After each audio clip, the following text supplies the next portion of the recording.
Hey!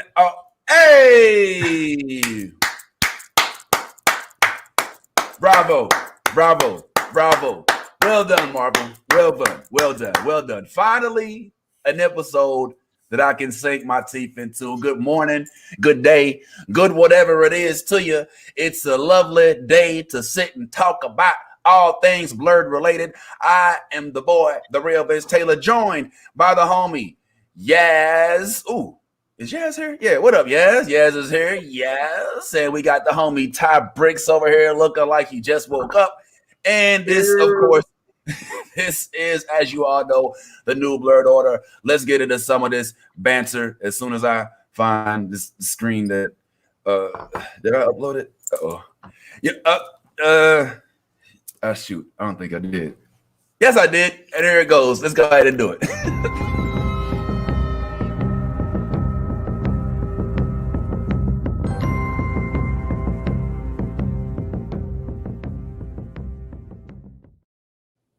Yo, okay, so we actually have, I got y'all in. Hello. We actually have us a good day to discuss the show finally, since we typically start off with our banter about the show that came on the day before. Let us go ahead and get directly into the WandaVision from yesterday. But I ain't gonna lie, I have a real quick off the script question. I'm just curious about real quick. I was about to post this. Man, what is going on? What up, man? All right. Welcome back, man. This is a silly question. I probably should pose this to everybody. So I'm gonna open this up to Ty. But Yas, I know y'all do collectibles and all that. Like your mom, you do collectibles big, right? Oh yeah, Austin, my mom. I have magnets. I have freaking little like Dragon Ball Z little stuffed dolls and stuff like that. My sister, my mom collects those pops and Legos and God knows whatever else. Yeah. Yo, my sister got me this for Christmas, right? Got me like a Star Wars set. Okay, that's pretty dope. She got this for me a while back. Okay. Now, I thought this was so dope of a gift that I was like, yo, I'm not going to open it because it feels to me like collectible, right? Like it's something like keep it in the case. Even though I don't expect to get, don't open it. Don't open it. Not open that. Because I was just thinking like I've been using my other mug for the longest. Okay. Only because of the reason of let me see all the pictures again real quick. Can you? Okay. Yeah. All right, hold on. Let me bring this up to the screen. You should be able to see all the bigger screen. Yeah, that's a serious collectible right there. You got Han, you got Lando, you got Mando on there. I mean, Bubba on there. You got Chewie, and then you got the freaking the desert people on there. So those are mad collectibles. Do not open that. Yeah, man, that's what I was thinking. At some point, are you planning on selling those or something? No, I wasn't planning on selling it. I just honestly was like, I just think it's collectibles. Like I'm just so dope. If you never want to see like and really like how when you open some shit when you're not thinking it's a collectible and then later on when you like later see that it's like worth all of this fucking money and like it's a rare item, you know what I'm saying? That's when it really plays into it. That's what makes it collectible. So that's one of the things I would not open because like that's a rare find right there, having all 4 of those cups. Okay, but doesn't it only make it a collectible if you're gonna sell it at some point? Yes and no. Okay, right. So you have to remember it makes it collectible by how many they make. You know what I'm saying? Like if there's only a certain amount of that, that's what makes it a collectible. Like that's why Pokemon cards are so high in demand right now because certain ones you cannot find them anymore unless you bought them years ago when we were kids. You know what I'm saying? So that's why certain collectible items are just like they're so high in prices because like for example, Cabbage Patch dolls. Who the hell would have thought Cabbage Patch dolls would be worth $50,000 on eBay? Check that shit out. The whole collection is really worth $50,000 on eBay. That's crazy for some dolls. What? Yeah. Okay. Well, how many they make, that's what makes it a value item. And they won't tell you how many they make until after the item is completely sold out. That's when it becomes a high quality and high valued item. So that's something to think about with collectibles. It's not about right now, it's about later. So you think that at some point in time, maybe my mugs will be worth $50,000. Maybe you never know. I mean, shit, your kids could probably sell it when they, like get to college and shit, and it you never know, like, or when they're parents, and you never know that could be, because if you think about it, they only made a specific amount of those, and it's the characters. You know what I'm saying? Like those specific characters are classic characters. Those are the original, the OG characters. It's not like they were, they obviously were recasted, but those are the pictures of the OG people. And like, it's the labeling. It's everything about that makes it a collectible. Like you see in the middle of there, how it has a little Star Wars picture, like of the Stormtrooper. It's everything about that screams collectible. Do not open that. Okay, hey, listen, I came to the expert. You know what I'm saying? I didn't know. Sorry. I want to apologize to Vince's sister for because we over here trying to find out how much money we can get for the gift that she gave from her heart. It's not even about him. It's about you know what I'm saying? So we want to just take a moment to apologize to her for taking the time out of her day to make sure that she can find something for her brother that he can somehow find value in. Oh my God. Sarah, thank you, Sarah. It's a big deal, man. Thank you very much, man. It's a big deal. Thank you for that. I've had it for a while. Listen, she should feel so much better because it's that big of a big deal. He doesn't even want to open that shit. It's such a big deal. He doesn't even want to keep it. He loves it so much he wants to sell it and give it away. I did not. I mean, she said not now. It's not now. Only when it's worth more. All right. Enough. I got you. Yo, thank you. I mean, you did keep me because I was literally just about to open it today. If you had said, "Look, man, it's trash," go ahead and open it, I would have opened it right now. But I'm literally. You think about it, like mugs are collector's item. You know what I'm saying? Like you have classic mugs that they've only made so many out of, and they didn't make any more. You know what I'm saying? Mugs are a big high commodity on collector's items. You got to remember that. Like those little pop things. Like definitely, if you find one that says special edition, and it's like something that you really want, buy that shit, because no lie, they only made a specific amount of those things, and that's why they put those things on there. So people are like, should I pay this much for this right now? Hell yeah, I should, because later on that'll be double or triple that price. Well, I hope you're right, and I'm going to use this recording as evidence if it doesn't work out that way. Right. I'm freezing, I'm lagging right now, but it's all good because we do have the backup cam just in case. However, I think I should be clearing up. So if you all are anything like me, when Friday comes about, am I lagging that bad? No, okay, I'm back. When Friday comes about, you get a little eager to see what Marvel has to deliver when it comes to the WandaVision universe. Of course, we are deep in WandaVision culture, and I'd love to talk to y'all today about this most previous episode. As of right now, I think we have a little teaser that won't get us kicked off. If so, go ahead and run that teaser right quick in the back. Hey, you in the back. Go ahead and run that teaser right quick. All right, thank you. Absolute showstopper. The most unique storytelling yet. Are you here to help us? It's taking the Marvel Cinematic Universe places it has never gone before. Well, that's not an exaggeration. And there's no going back. It's full of surprises. Marvel Studios WandaVision. All right. I gotta say, as I start to get back from my lag session here, it was clearly, easily the best episode. Why my words don't match my screen? God damn it! Nah, it doesn't. Not at all. Not at all. Movies on Netflix. Oh, bro. It's probably my sister mad because I'm sitting there trying to sell the shit she got. Yeah. But yo, clearly, easily the best, hands down episode of WandaVision I have seen yet. Do you agree, Ty? Did you check it out? What's going on, man? What's popping, bro? What's your opinion on the show? Absolutely. Absolutely. Again, thank you, Marvel Studios, for color. We appreciate that. We really do. Glad that y'all could join the party. This episode was enlightening. Even though the show's called WandaVision and we really didn't see Wanda at all. But it was definitely a great episode, and definitely a lot of answers were given to questions that we've had throughout the season thus far. Oh, yeah. So Yeah. Now I know, Yas, you can't wait. How did you feel about the episode? Oh my God. I was just like in awe of like, okay, so I'm such a nerd that as soon as I heard the like opening scene with Monica Rambeau with it and her say that line that they use in Captain Marvel, you know, like Captain Trouble, I already knew who that little girl was. I was like, oh shit, it's the little girl from Captain Marvel. And Austin and Mike are like looking at me like it is. I'm like, look at her fucking face. That's her, bro. Like that's fucking her as an adult now.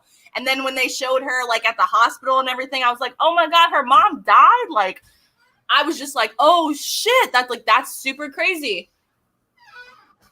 And it's also like, first of all, hell yeah, we got what we wanted, which was to see the Scarlet Witch. Yes.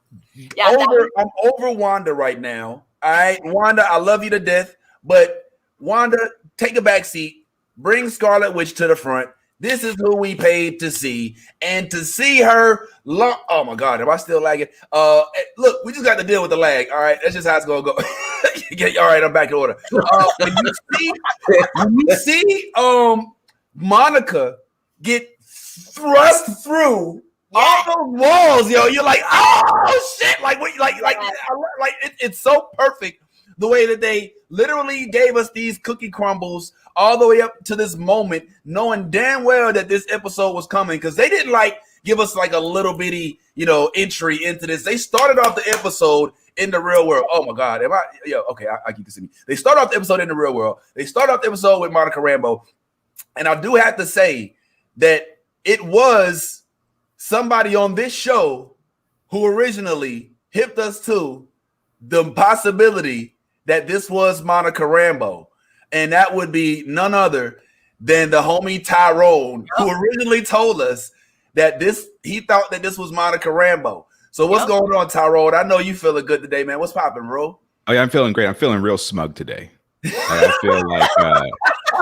I feel like this moment, I've been waiting for this moment now for 4 weeks to just hear you guys heap praise upon this Marvel masterpiece. Not everybody has the foresight that I have and the amazing ability to kind of see the future that I hold within myself. But, I feel powerful this morning.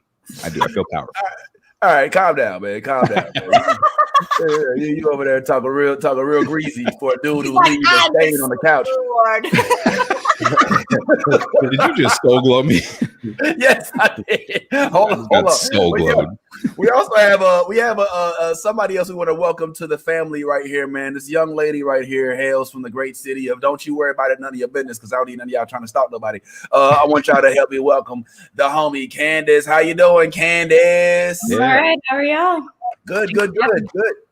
No, of course. Well, Candace is new. We won't badger you yet with questions about who you are and how your nerd is and all of that. We're just gonna go ahead and roll right into the convo for the time being. So I don't know if you got a chance to see it, Candace. I know Tyrone did, but we're watching this WandaVision show, which up until this point we have fiercely disagreed about, because it's been from our standpoint trash.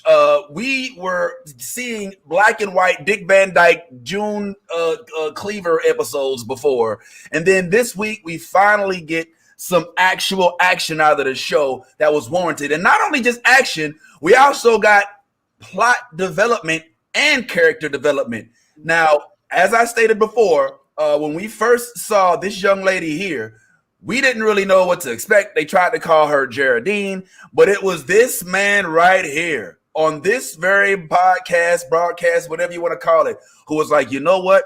I think that's Monica Rambeau, and I believe that we're going to be exposed to the fact that... Now, for those of y'all out there, it's like, all right, well, who is Monica Rambeau? Well, I'm glad you asked. If you recall, there was a movie called Captain Marvel. Remember that? And in Captain Marvel, we met this young lady that was Captain Marvel's friend's daughter. Remember this little young lady right here? Okay, so that, ladies and gentlemen, is Monica Rambeau. You may even remember that cutesy little scene where she started to kind of make the colors out of Captain Marvel's suit and started to see how cool it was. Well, little baby girl done grown on up.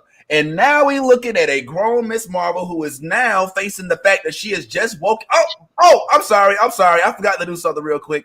Let me do this just so everybody knows. If you haven't seen this already, you probably want to go ahead and and either close your eyes or save this for later. So let me go ahead. Spoiler alert right quick. I didn't hit it with a spoiler alert. Hey, red alert. Shields up, red alert.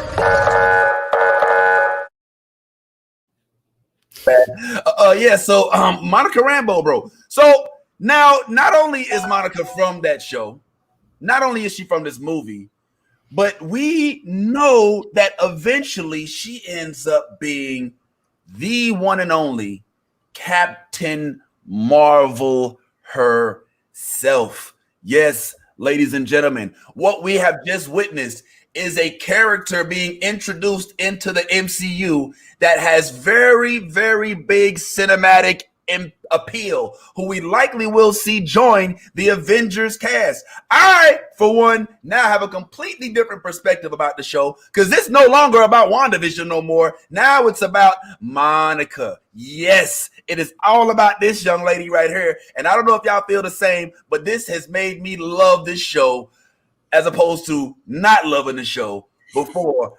Ty, I'm interested to hear Ty Lee. I'm interested to hear how you feel about all of this, man. Like, yo, did you get this as it was happening the same way I did, or what was going through your head, man? Like, talk to me, like what happened on the episode this time as opposed to before. I mean, leading up to this episode, I've had a lot of disappointments. So I kind of went into it with this idea that it wasn't going to be as good as it was, and then I was pleasantly surprised that it was, really as good as it was. So with the way the storyline is now unfolding and everybody knows what's going on and like why things are happening, we now know why the beekeeper appeared as the beekeeper. He wasn't a beekeeper. He was actually just an agent. Yep. And it seems as though like certain things that come into Wanda's reality, which that's what I'm calling that whole town situation, is her reality. Some certain things are distorted.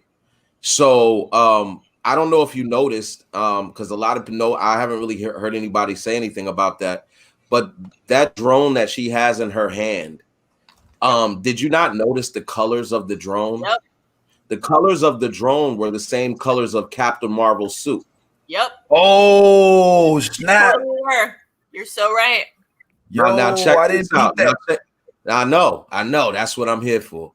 But that, like, but look, right, check this out. Now I'm gonna show you something else. When she found that same drone inside of WandaVision's realm or reality, that drone was no longer the color of Captain Marvel's suit. It was red and yellow. Yep. So that's a little bit of a one of those things where maybe that's giving us that Easter egg as far as who is really controlling what's going on in there with Wanda, and that's why it changed red and yellow, because I don't know if you know about villains in Marvel, but there is a villain who happens to have red and yellow, just a little bit of yellow, but more red, and that's Mephisto. Oh, wow. Did you just draw a line to Ultron? Yep.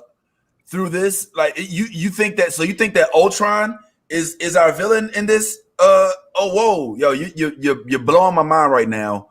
Ty, is that real life? I'm sorry, I'm lagging a little bit. Are you seriously saying? My bad, I'm lagging a whole lot. I'm gonna take myself out the picture here. Are you really saying that?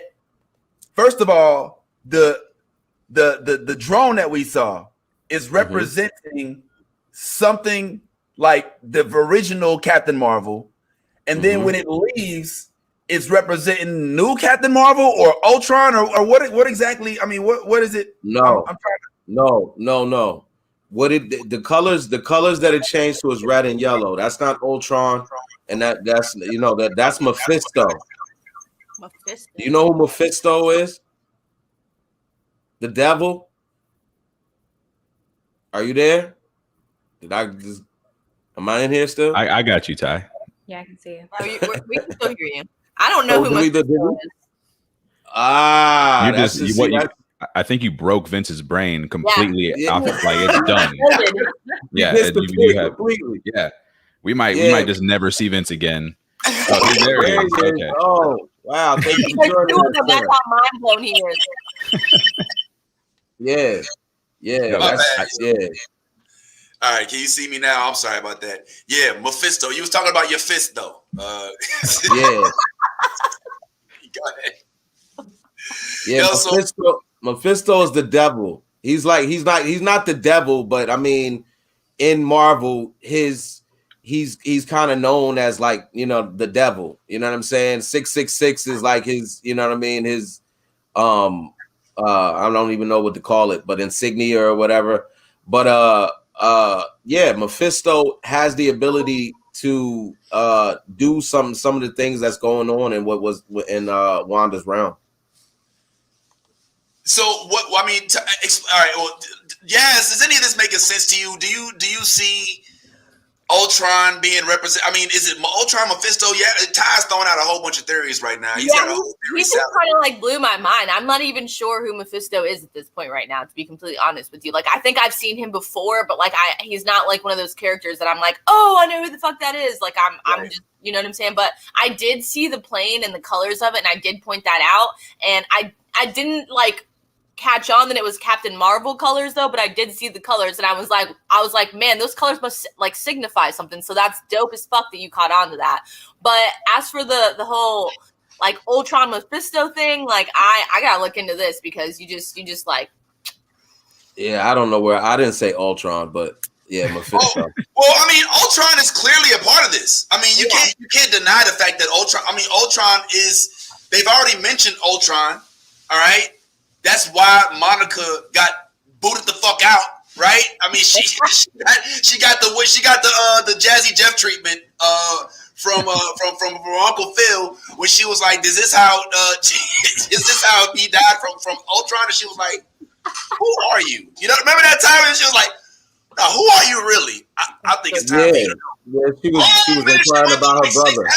You see what I'm saying? Yeah. So why would they mention Ultron if there's no Ultron to be referred? I mean, if he's not in the picture, number one, because they only mentioned him because she mentioned her brother, and Monica said, didn't Ultron kill your brother or something like that? It wasn't that they were talking about Ultron. I don't think that there's not a clear point that Ultron has anything to do with this. This is.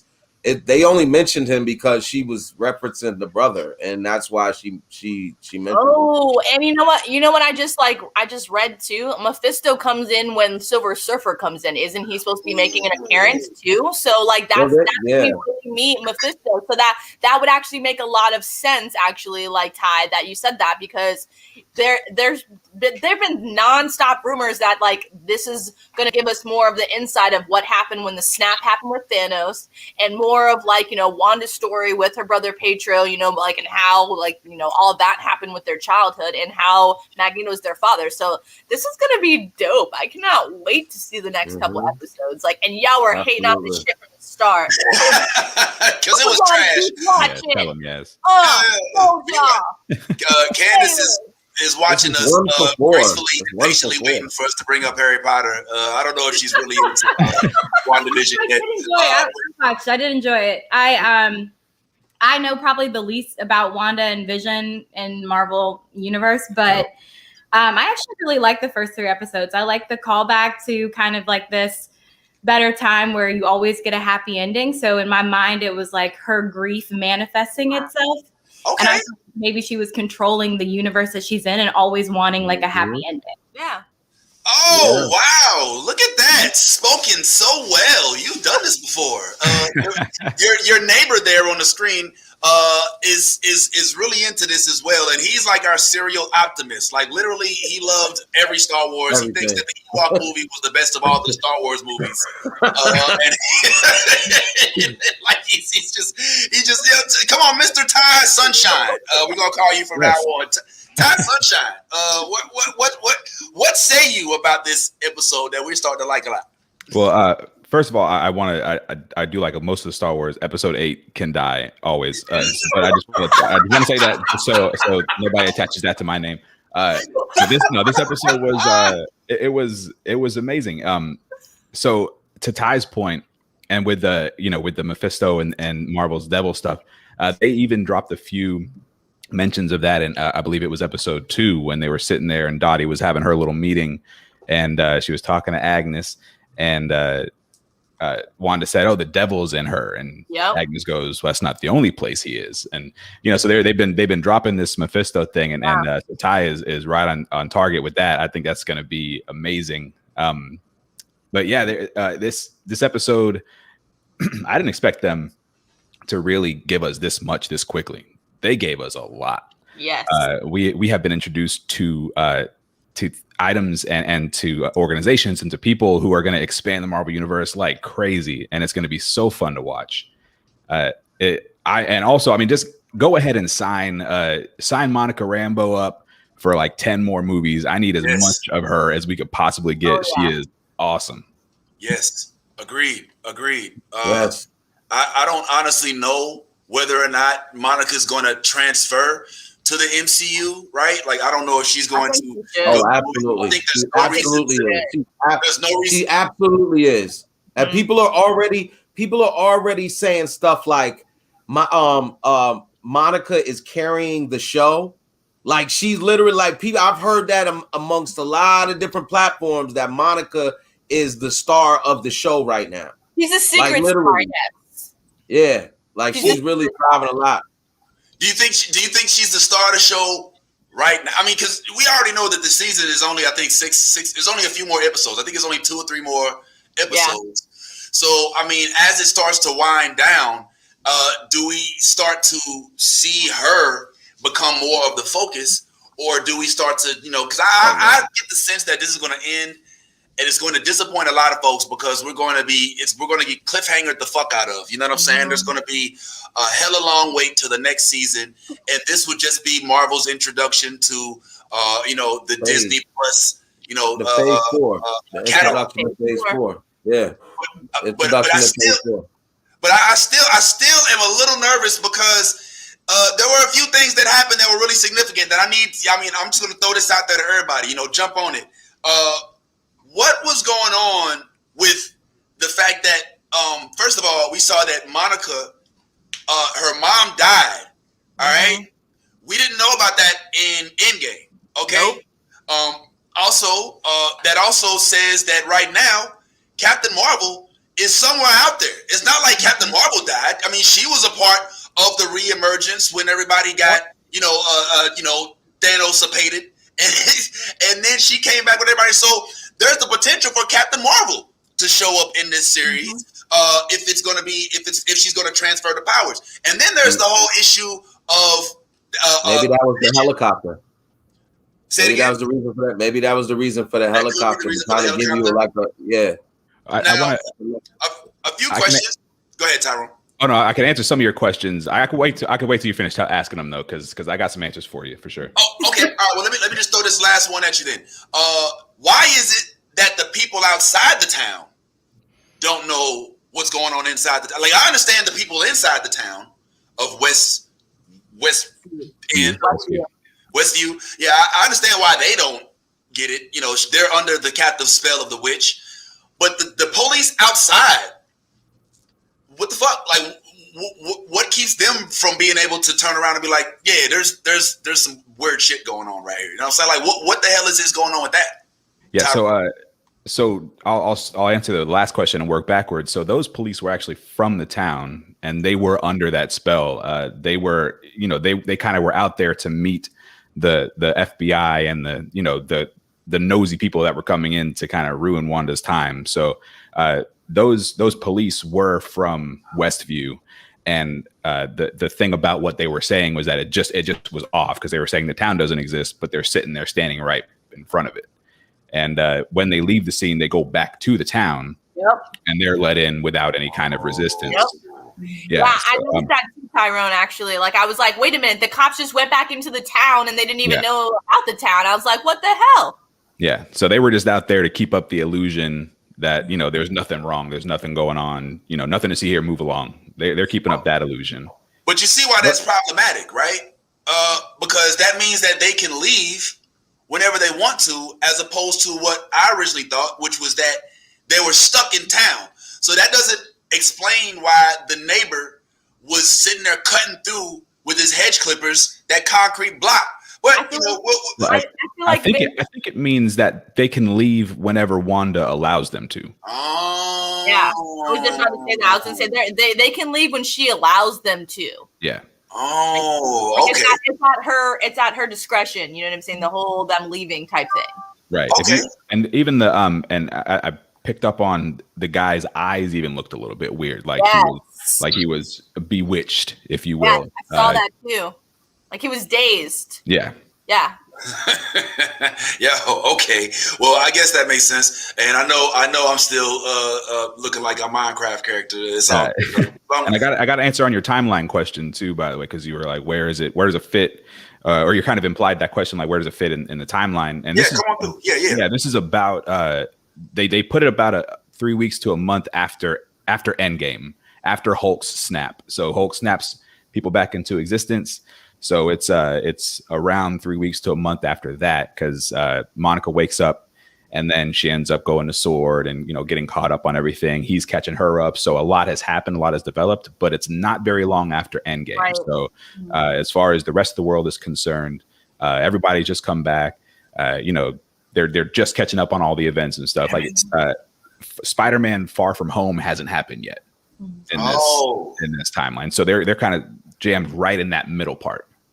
Is that? I mean, if I may, I'm going to challenge you on that, and please forgive me because I know my screen is still looking kind of whack, and I'm just going to have to deal with it for now. And thank y'all for working with me. But the problem with that is that she said that Monica's mom died 2 years ago, right? And that Monica had disappeared almost 3 years ago, right? The Spider-Man timeline happens after Spider-Man comes back, if I'm not mistaken, right?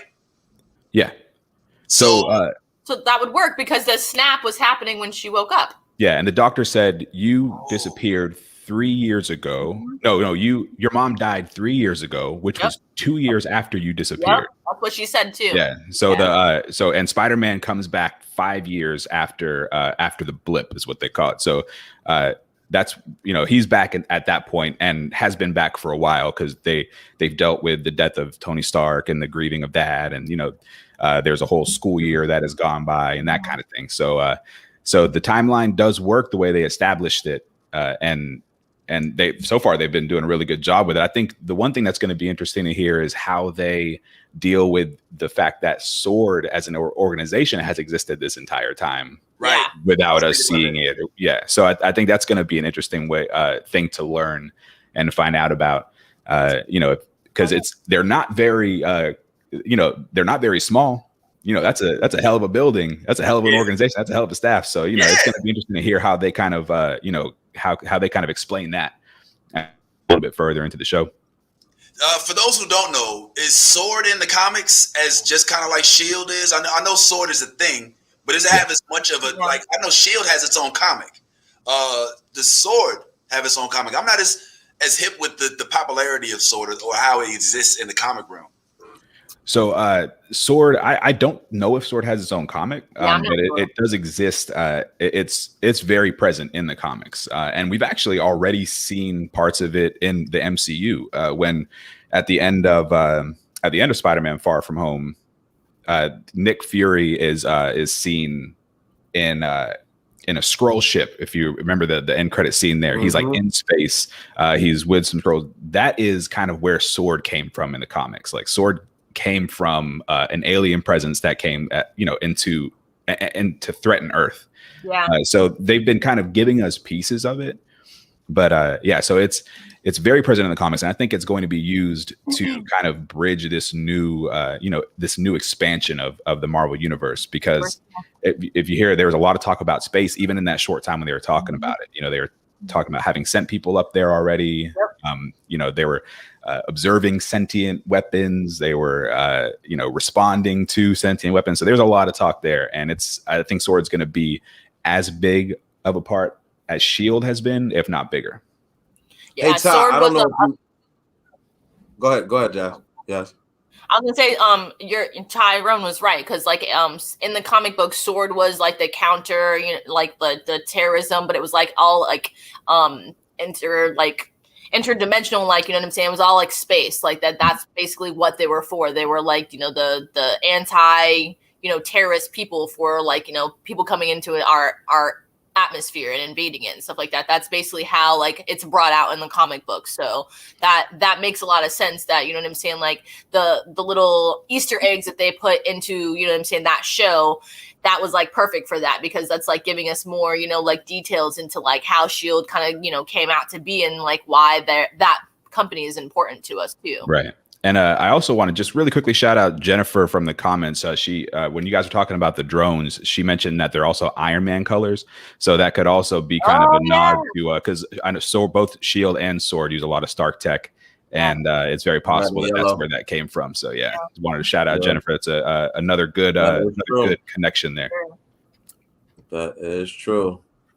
Now, I was gonna say that I don't know if anybody peeped on Agent Wu's board, on the little blackboard that he was writing his stuff on. That he had a question that said who's doing this, or who is it? Yeah. And right next to it, it had the scrolls. It had scrolls. So like, nice. Okay. Like he thinks he thinks that maybe the scrolls have something to do with this. Interesting. Because we know from Captain Marvel that they had infiltrated society, all over society, and we're doing little things that, so he's questioning if maybe they have something to do with this. I like that. That's a good point, because I did not catch that. I did, however, catch on his board. If you noticed, they were trying to get an idea of who was all in that town and who they were, where they came from, that kind of thing. And when they were putting people's pictures up on the board, they managed to get their identification, their government IDs by them. So you had driver's license and stuff. The only person who didn't have an ID by their picture outside of Wanda and Vision was Agnes. Yeah.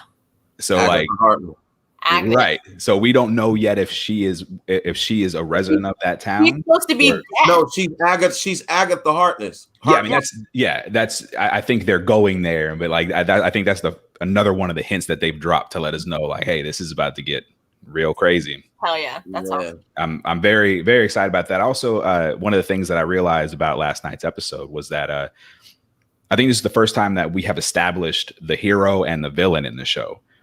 The hero being Monica Rambeau and the villain being Wanda herself. Right. And I think that's, and also the way Vision started to kind of wake up almost, and he's been doing it for a couple episodes, but you can see on Vision's face that he is not aware of what's going on, and is maybe an unwilling participant. And I think that he may end up being the inside man in this situation. And kind of, helping to connect to the outside world. Yeah, and there's a lot of dark stuff happening with Vision in that. Yeah, did you see like his whole when he died? That shit died, yeah. That shit, God, I was like, oh my God. That's what made me believe like it was kind of her making it happen, like it's her reality. He's not really there. Right. So I guess like when Monica reveals kind of what happened when she got into that reality, maybe that'll explore like who did it, or is it just Wanda? Is it real? Like what's going on?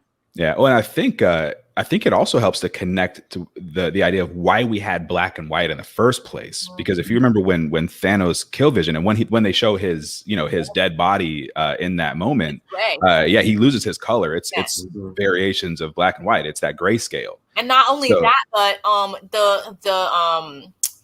I can't remember the actress's name, and I freaking love her. The scientist that like discovered, that Kat Dennings is the actress. Yeah, she. If you remember, I love her too. she said, "I need an old TV, not flat." You know what I'm saying? Well, that's some real life. Pointed that out, like an old TV, not. I was dying laughing. I was like, "She's asking for grandma's TV. Where's it at?" There's actually a really nerdy scientific explanation for that, and I love that they did that with the show. And it's about to get real nerdy. I'm gonna keep it as short as possible. But anyway, so when they were talking about CMBR, that's cosmic like background radiation from like literally the Big Bang or whatever. So if you remember like our old TVs when we would get in between channels and we would see some static, well, it's generally understood that that part of that static is actually the signals from the Big Bang that we're receiving, as through an analog source. So, and we can't get those on our, on our LED TVs and those kind of things, but we can still get those from an analog TV. And that's why she needed that, because she's, they use that cosmic radiation to kind of decode the signals that were being sent out by whatever Wanda's doing. So they like nod to Marvel for like really getting deep. Oh yeah. Yeah. That's some super nerd shit. That's awesome. Yeah. I'm going to go like, I might never have sex again, but like, cheers. We know. Hey, you don't know that. There's a lot of hot nerds, bro. You might have sex for that. Okay. Yeah, we're all my astronomy nerds at. What up? My baby knows this shit. Yeah. You want to talk about the Big Bang? Stop. Oh man, this is funny. Wow. Yeah, there's I'm so excited. Oh, and also you mentioned Jimmy Woo.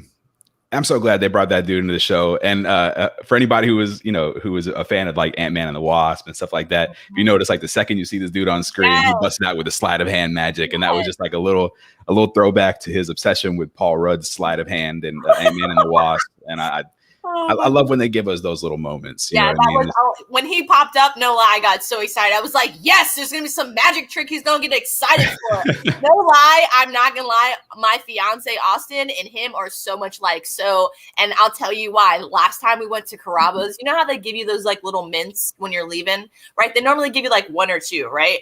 This lady, when I went last time, gave us like 5. And I went to like, because I know he likes them, I grabbed them, and I went to give him one, and it literally like slipped out of my hand and like went right into my water dish. And you should have seen this man's face as he's looking at this mint in the water dish, like, should I save it? Those are like gold. Like, oh my God. And like, he was like all upset, you know what I'm saying? Cause he like, I could see him trying to, and I was like, don't even worry about it. I got another one for you. I gave him another one, and I had like 4 more in my pocket. This dude thought I was a magician. He's like, where are you pulling this from? You're a magician, babe. Like, it was hilarious. I literally like walked out of the store, gave him another one. He was like, what?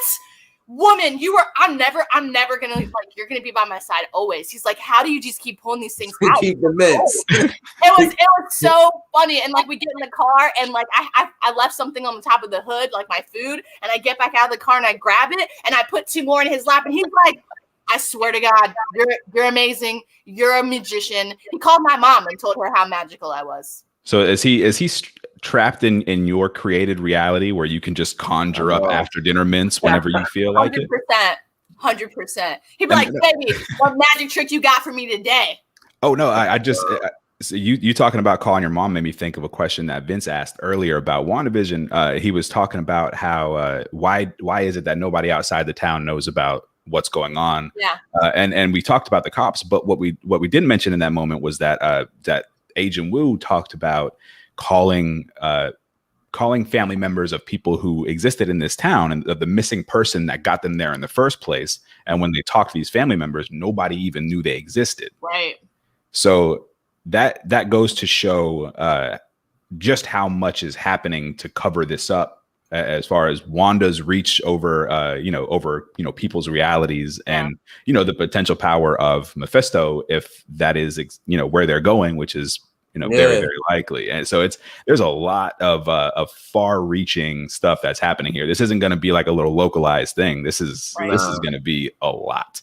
I feel like they're gonna give us like a hell of a fight scene for an ending. You know what I'm saying? Like whenever she like comes out of this reality and whoever the main like, because it says like, you know, all of the teasers, there's gonna be multiple villains. There's not just one specific villain, right. Multiple. So I think there's gonna be like some badass showdown, and like it's gonna end us like on a cliffhanger. You know what I'm saying? In the middle of it, and that's where we're gonna be all like, no. Yeah. You know what I'm saying? Like that's how they're gonna draw us back in for season 2. You know what I mean? Well, not even season 2. Just it's because everything is piggybacking off each other. So right, as soon as we leave out of here, we're going straight to Falcon and Silver. March. We're going straight. We're going right from one right into the next. It's gonna be like that. And then in May, we already got a date for Black Widow. You know, FYI, May 7th. It will be streaming on Disney Plus and in the theater. Whoa! Pay for it on Disney Plus, or is it free? $30. Yo, did you just break news? Hold on, first of all, my bad. I had to run to the store right quick, so I appreciate y'all holding it down. By the way, does anybody want a churro? I went to my Taco Bell and fresh fried from went back, came back, Captain Marvel's hands. But yeah, man. And thanks for holding it down for a second, guys. I'm sorry about that. Obviously, I'm out here. And one time for Ty turned into a pseudo host, both of them, man. Ty Lee and Tyro was just like, yo, you know what? I heard the whole thing, man. It was a real good thing that y'all did holding it down. But before I crash again, Ty Lee just broke news. Did you just say that Black Widow is going to be dropping on a streaming service? Did you just say that? Because that's a problem for me at least. Well, that actually ties into the next subject. But go ahead, bro. They're dropping it at some theaters because all theaters haven't been opened yet. So they're doing some theaters and then also on Disney Plus. Now, they say this may change, but as of right now, as it stands, May 7th is the date that it will be available to be streaming on Disney Plus as well for $30. Black Widow? Like Black Widow. Scarlett Johansson Black Widow? Mm-hmm. It's dropping on Disney Plus. Yes, and Disney and the MCU has stated that there will be no more delays. Meaning regardless of whatever's going on out here and everything, you know, with the situation with coronavirus and everything, we are proceeding with phase 4 because everything is tied in and we cannot, you know, delay movies and delay because then, especially with the TV series being out now, they have promised that there will be no more delays. And yes, you heard it here. Black Widow, May 7th, Disney Plus, and theater near you. Yo! I'm literally gonna go and like put on a hazmat suit to watch that shit in real life. No lie. So you're a moviegoer like me, Yas. Yeah, like, you know how bad I've been missing. Like, don't get me wrong. Because of COVID, I'm grateful. I did buy a king size, you know, bed for a couch. You know what I'm saying? Like, I'm not gonna lie. Damn, you in full quarantine. I like it. Yeah, like, you know, if you're gonna do it I got a you know ultra 4K curved TV. You know what I'm saying? Like, that was Christmas. We bossed up this year. You know, but I miss them recliner leather seats though. You know, with the cup holders. You know, damn. I miss it so much. I can't wait to get my ass in a movie theater. And if there's nobody going to be in there, shit, I will hazmat myself up and go wash my clothes when I'm done. Watch. They got those same chairs. You can buy them and bring them in your house. Like they literally have them. Austin don't do leather, so that's the only kind of luxury he don't like it. No, my couches are like this special microfiber cloth type stuff. Like you spill shit on it, it wipes up type stuff. Yeah, like I was like, you're so weird. I swear to God. Like he's pre-child our house before we even have kids. It's crazy. I don't know why you don't just have your mom build you a Lego or like Lego theater seating. I mean, you got a master Lego builder. Like, shout out to Body. You're like. That's gonna be her next couch, not mine. I gotta be comfortable. You know, that's why I like my couch has pillows. Mine's probably watching and building that shit as you speak right now. What's up, my team? He's probably building that shit right now. You're gonna have a whole IMAX theater replica. Show these guys, watch this shit. Yo, Candace, Candace, are you a moviegoer? Are you just like to stay home like Ty and watch everything from the couch? I'm definitely a moviegoer. I miss it so much. It depends on the situation. I think I could be convinced to go in my hazmat suit, or if somebody has a really good TV, because I do not, I could stay home. Yeah, man. I'm a big moviegoer. It's nothing like going to the movie, stopping at the dollar store before you get there, loading up on Skittles, getting those Kit Kat, you know what I'm saying? Just your popcorn, you know. No, nachos, jalapenos, fresh COVID for the lungs. You know what I'm saying? Like, you can't beat that, man. What are you talking about, man? I'll bring the lights on everything. I'll spray that shit down. They wouldn't have started making 80-inch TVs available to the general public if they didn't try to be watching this shit at home. My father-in-law has one of those. It's 80. I know he does. Did you not hear what I said? They would not have made these 80-inch TVs available to the general public, because if you remember correctly, there was a time where if you went into Walmart, the most you would see is maybe a 60-inch. Mm-hmm. Now you go into Walmart, they are sitting here advertising 70-inch plus TVs like it's nothing, like it's no tomorrow. So they are really advertising and marketing you going, staying home. Just stay home.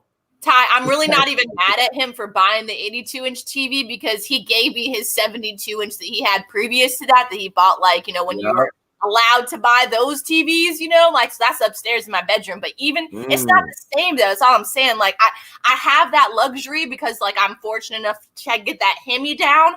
But it's just, it's not the same, dude. Like, your house is like, that's your sanctuary. But when I want to go to the movie theaters and sit and, watch a movie and get in the feels, and wait for them credits to roll, I want to sit in the movie theater. You know what I'm saying? Like, I want to get my ass in a seat that I'm chilling in for a couple hours and just like gorging popcorn and enjoying myself. And I'm like, oh shit, did you see that?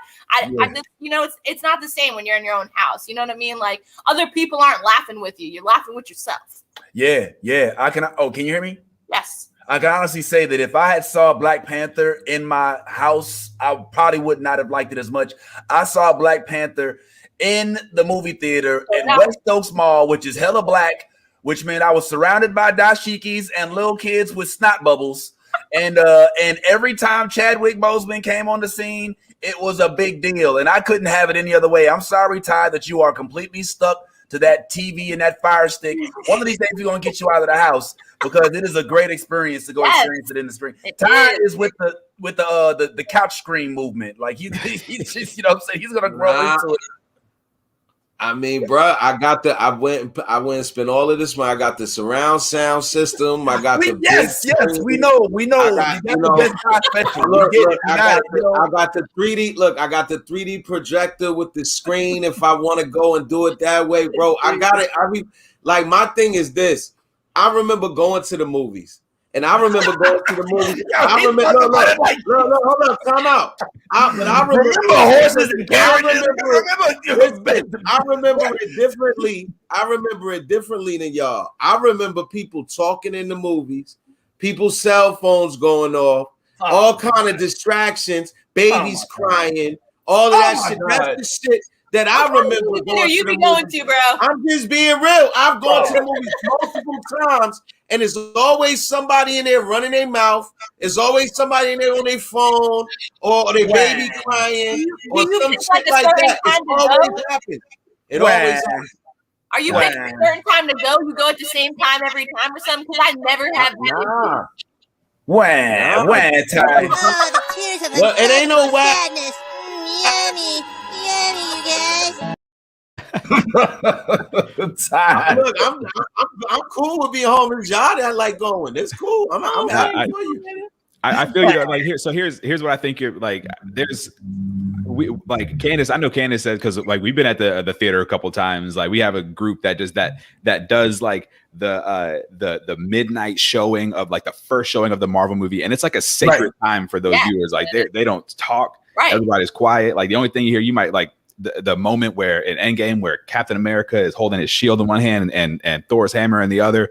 And the only time you heard noise in the movie theater was when everybody was cheering in that moment. Like those moments that like you can't reproduce at home. You know what I mean? Like those things, or like when you hear people sniffles because they're dealing with the death of Iron Man. You know what I mean? Like those are the things you can't really get out of the home theater experience. Right. But Yeah. So it's like it's that community. I think. Yeah, you're right. Over, like that would be amazing too. Right. When I go to the movies, it's I like Netflix and chill. No, see, when I go to the movies, there's like 5 or 6 of us, maybe up to 10. There's like up to 10 of all my family members. Like we're a group, bro. When we go to the movies, it's a thing. Like, we're gonna fucking sell out that whole fucking row because we want to sit there, okay, type shit, and we're gonna watch this shit and like be like, yo, did you see that motherfucker? Can you imagine your time? It's a serious thing, bro. You need to group up with people and go at the right times, bro. Can you imagine that? Well, check this out. In your region, because I just saw this being posted. Theaters are now allowing people to rent out the whole theater. I'll fucking rent it out. Like you can, and literally you can get it for like they said like less than $100. So like you could like you know what I mean? Like I will rent that bitch out. Have a party. I promise you, I'm not making it up. Look it up. I For will. less than $100, the whole theater. Because they're not getting business like that. They're not getting business like they used to. Yeah, they're showing Miss Doubtfire. They're not showing Marvel movies. right. They're showing the Lone Ranger. You know what I'm saying? But yo, first of all, the thought of 10 Yaz's in a movie theater is frightening as fuck. Like, it's like who shut who up? You know? Okay, so listen. My mom, me, and my cousin Michelle, we're like the only women. You know what I'm saying? So, and then the rest of them are guys. You know what I'm saying? So like, my God. Yeah, like my cousin Michelle has 3 boys. They're all like the youngest one is 13 now. You know what I'm saying? And then like my cousin Christian's my age. The second kid is 23. You know what I'm saying? We're all adults pretty much, except for the 13-year-old. And like we go in like a party. Austin, my fiance. This is exactly what it would be like to be in the movie theater with Yaz right now. We're all together. We're all together. Austin and I've been like, he's been going to movie dates with my family for like almost a decade now before we even started dating, bro. Like that's how serious it is. You know what I'm saying? Like if you don't get an invite, you ain't fucking cool. That's how it is.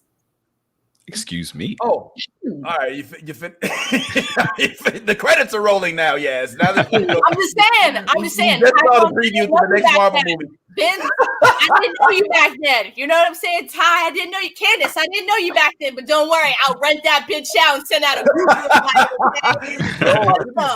How dope would it be if we could smoke inside that bitch too? That's a whole other subject. Yeah, but guess what? Guess where you can smoke? At home. Guess what you can do at home? Whatever you want. Whatever you want to.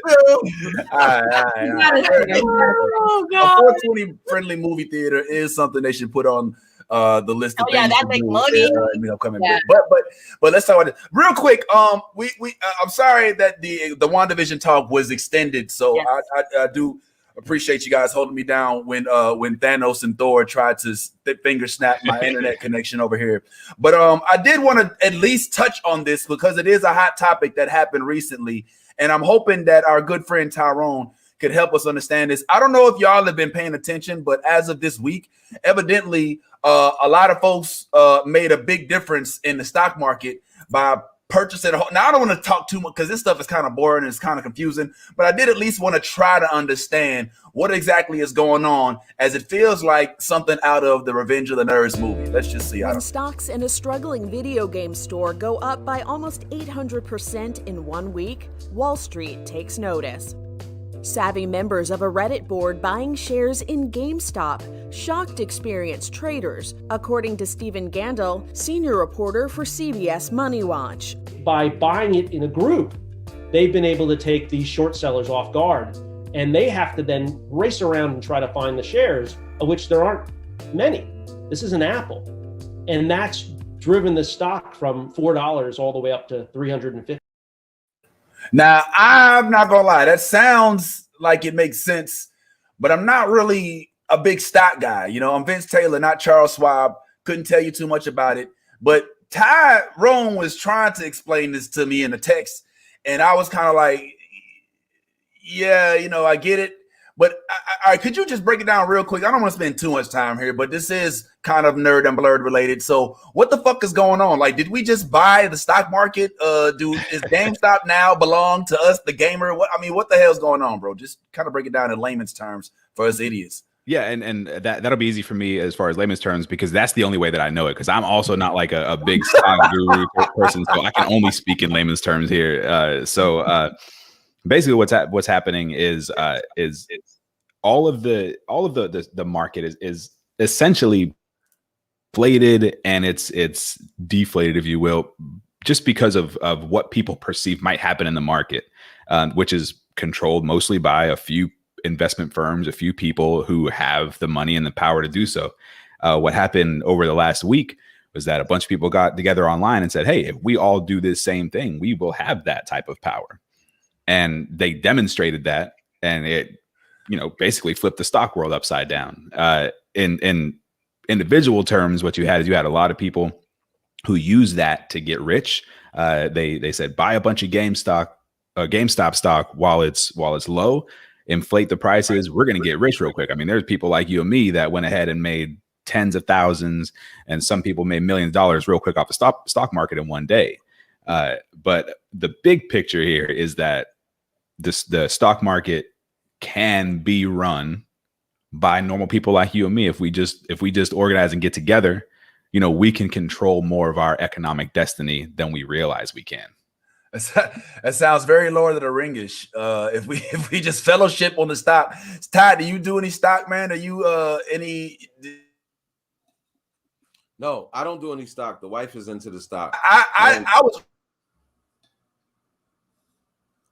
We lost Vince a little bit. Yeah, we need to invest in. You know what? I know what's going on, guys. What is it, Vinny? It's sword. This morning. Wanda's not letting this information out. Yeah, she's not having it. Vince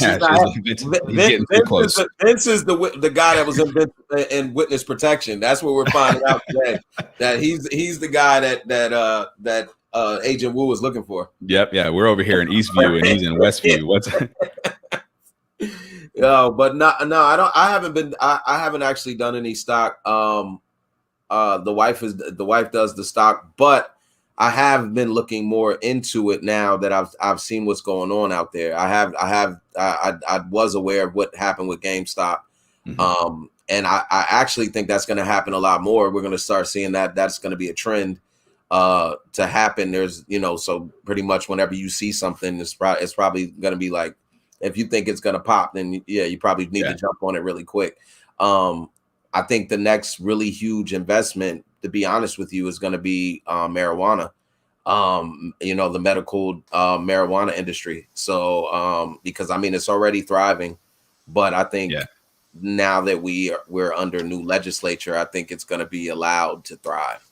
If you're looking to invest kind of classically, then yes. But if you're if you're looking to invest in this new crazy Wild West market, then on Reddit and find out whenever they're going to start buying stock in Beanie Babies and go ahead and just buy up 1,000 shares of Beanie Baby stock and get rich or whatever. That's because that's what happens. They're just like taking all the conventional wisdom and just like flipping it, and it's creating a really crazy power vacuum, and it's a lot of fun.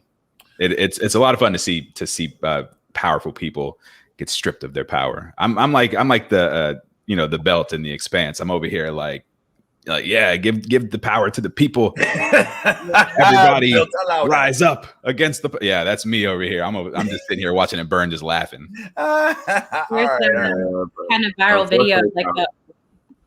Sorry for interrupting. There's that kind of viral video going around about that he's like that old guy who's really rich. I don't know if he's like a super named person, but he's like, all these people are working to like take away the power from the rich, and we should all just be working together. And it's kind of like, no, we figured out the game, and everybody can be rich.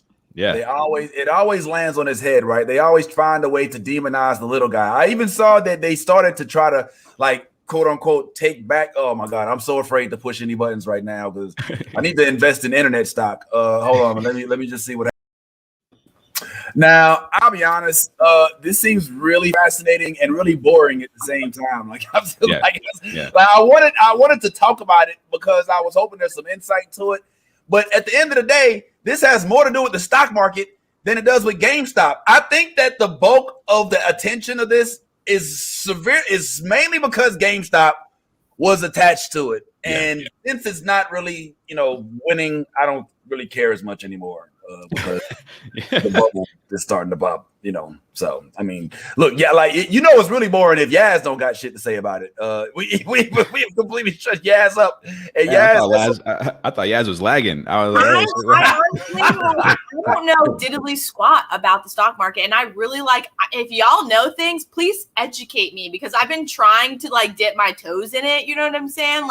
I'm young, so I want to learn this shit, and be rich young. You know what I'm saying? Not wait till I'm 50 something, 70 years old trying to buy a Corvette and shit. You know what I'm saying? Yeah. Fair enough. Yeah. Well, that makes sense. I tell you what. I prefer now that we know that happened, and I'm hoping that at some point in time when I was when I had got disappeared by Thanos, you and Ty discussed it, and now we got that out the way.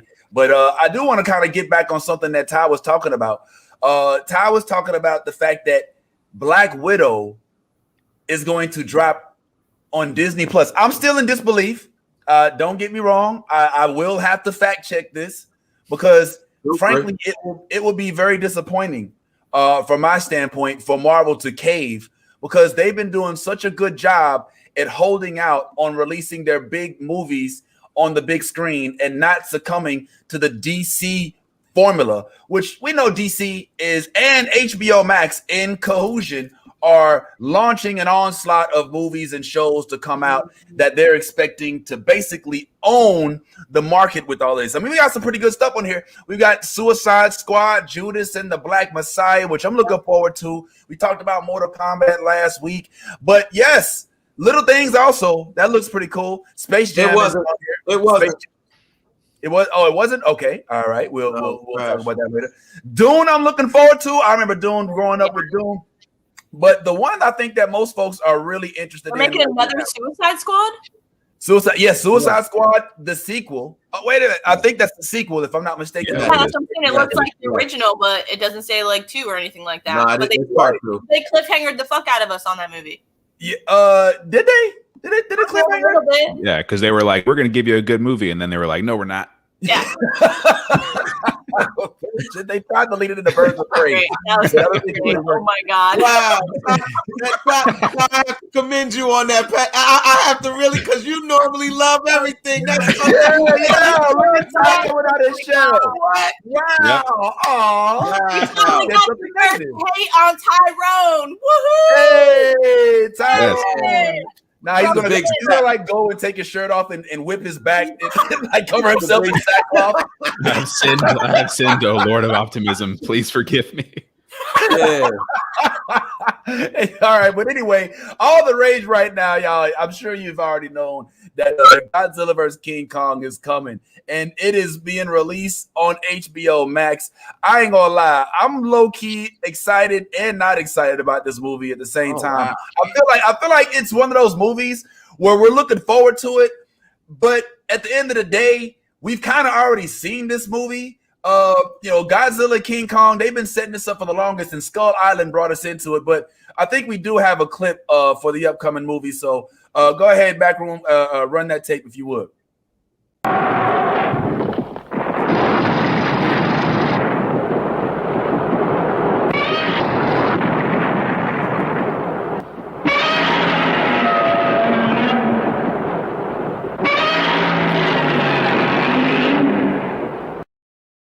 What's the big deal? Why are we looking so forward to this movie? Wow. I mean, we've seen that before. You ought to be ashamed of yourself, man. Disrespecting the ghost. I didn't make that. That's not what we and then just. All right, fine. Here's the real thing. And they're the last one standing. I keep reaching for greatness because I'm built from it. Who bows to who? Nobody gonna stop me. Here we go. Kong bows to no one. Here we go.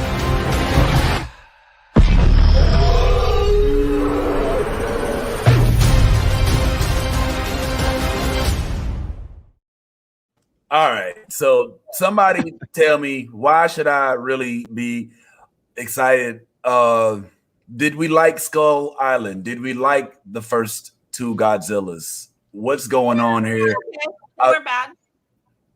I don't know. Candace doesn't look impressed. I'm not a fan.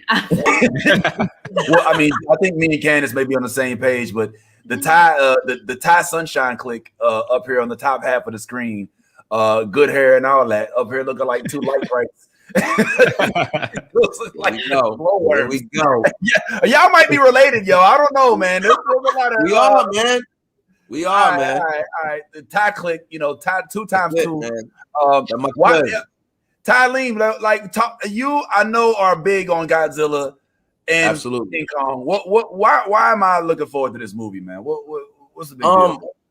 Well, I mean, just like the MCU, Godzilla and King Kong are also part of a universe.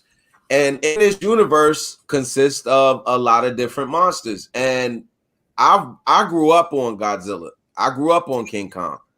For those who didn't grow up on it and got the later version, I think in some ways it did I guess the King Kong Skull Island kind of did King Kong a justice. But Godzilla's, I'm not going to sit here and really say that I really liked all of them. I think I liked one of them, and that was probably the last one. So this actually I think will turn out to be a really, really good movie, simply because they did the same thing that you always said you wanted the X-Men to do, which is do origin stories. They did an origin story for Kong. They did an origin story for Godzilla. And now that we have familiarized ourselves with both characters, I think now was the perfect timing to do a King Kong versus Godzilla movie, which from the trailer looks like at some point they're gonna do what I thought they were gonna do, which is join forces and not try to kill each other. You know what I mean? So, it bodes well for the movie. Candace, you on the other side of the spectrum, like me, are not necessarily as excited. Did you not have that experience growing up? Do you not see the big deal about Godzilla like me? Why are you not interested in this movie? I even got somebody in the comments. Lisa says, nope, not into Godzilla at all. Talk to me, Candace. What's going on? Yeah, I think I just didn't really get it. I mean, I guess I understand how, this big beast or what is Godzilla's like a lizard type thing, and then King Kong's I get, if you saw that walking out of your window, you'd be freaked out.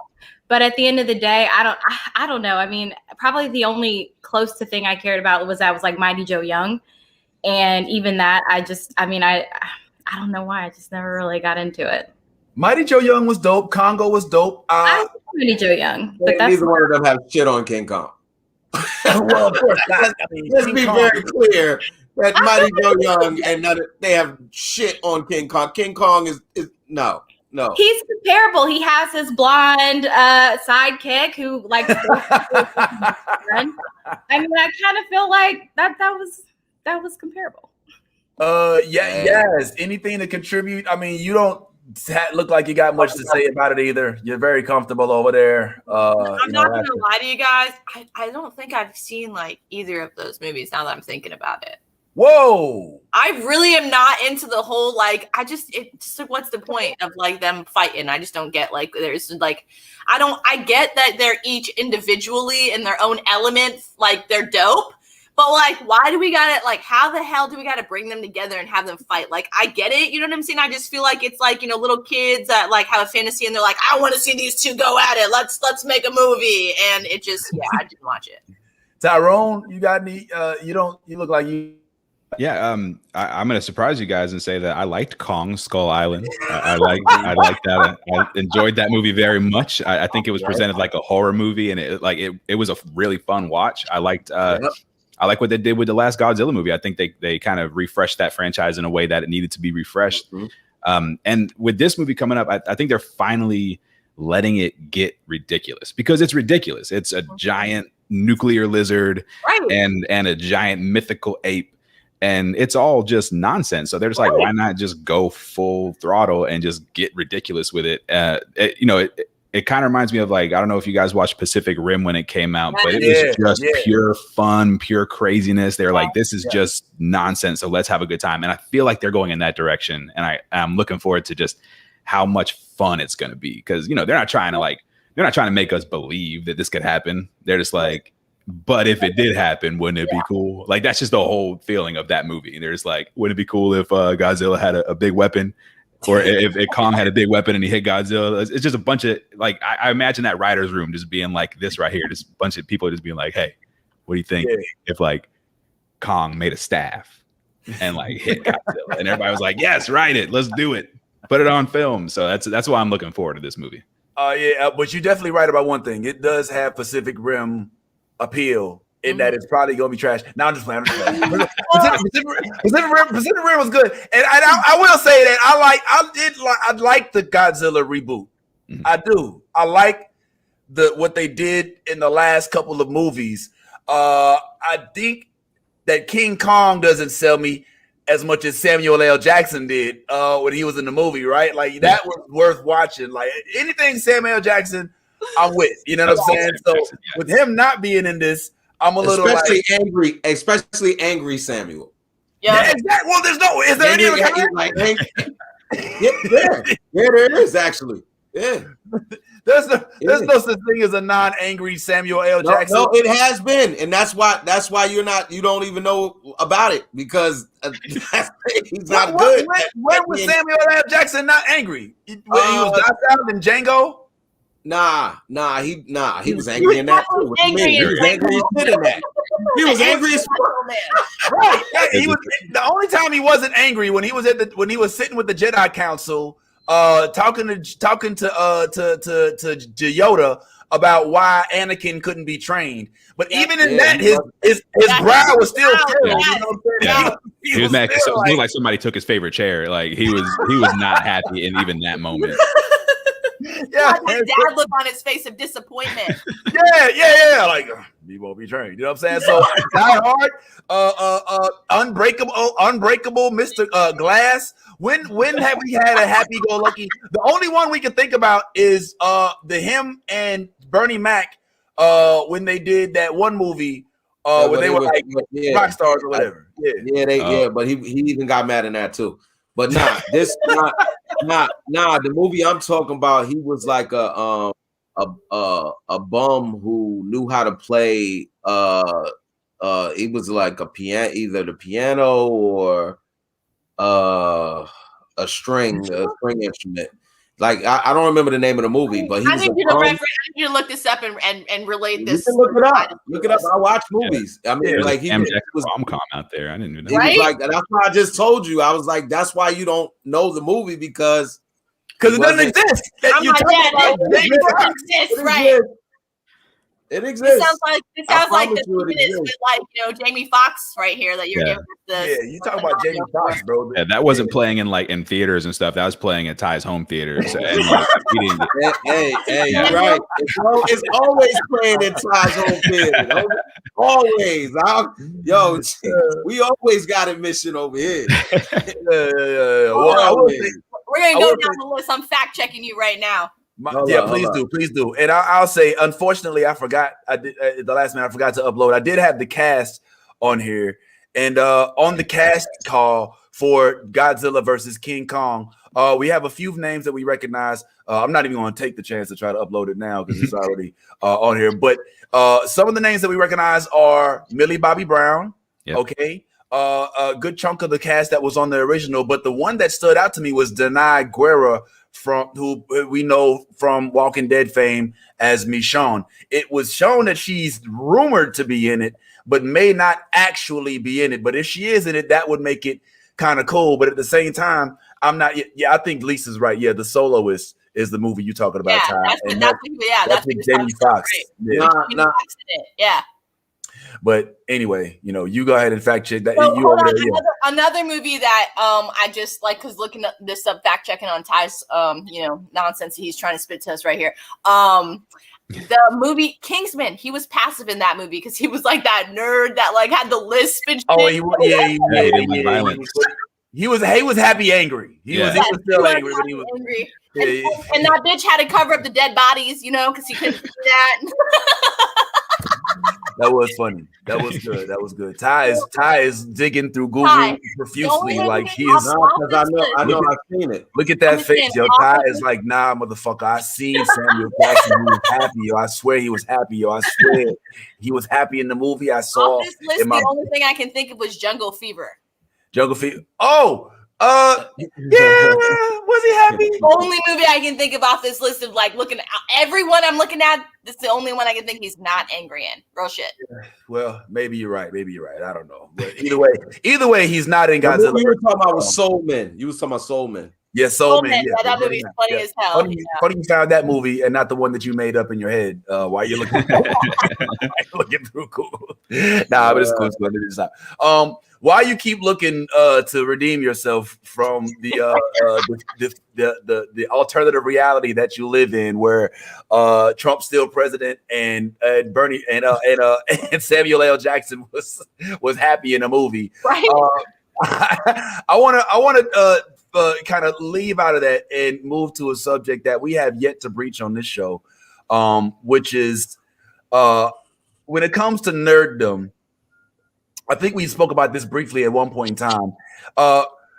We don't have a definitive version or person that represents absolute all things nerd, right?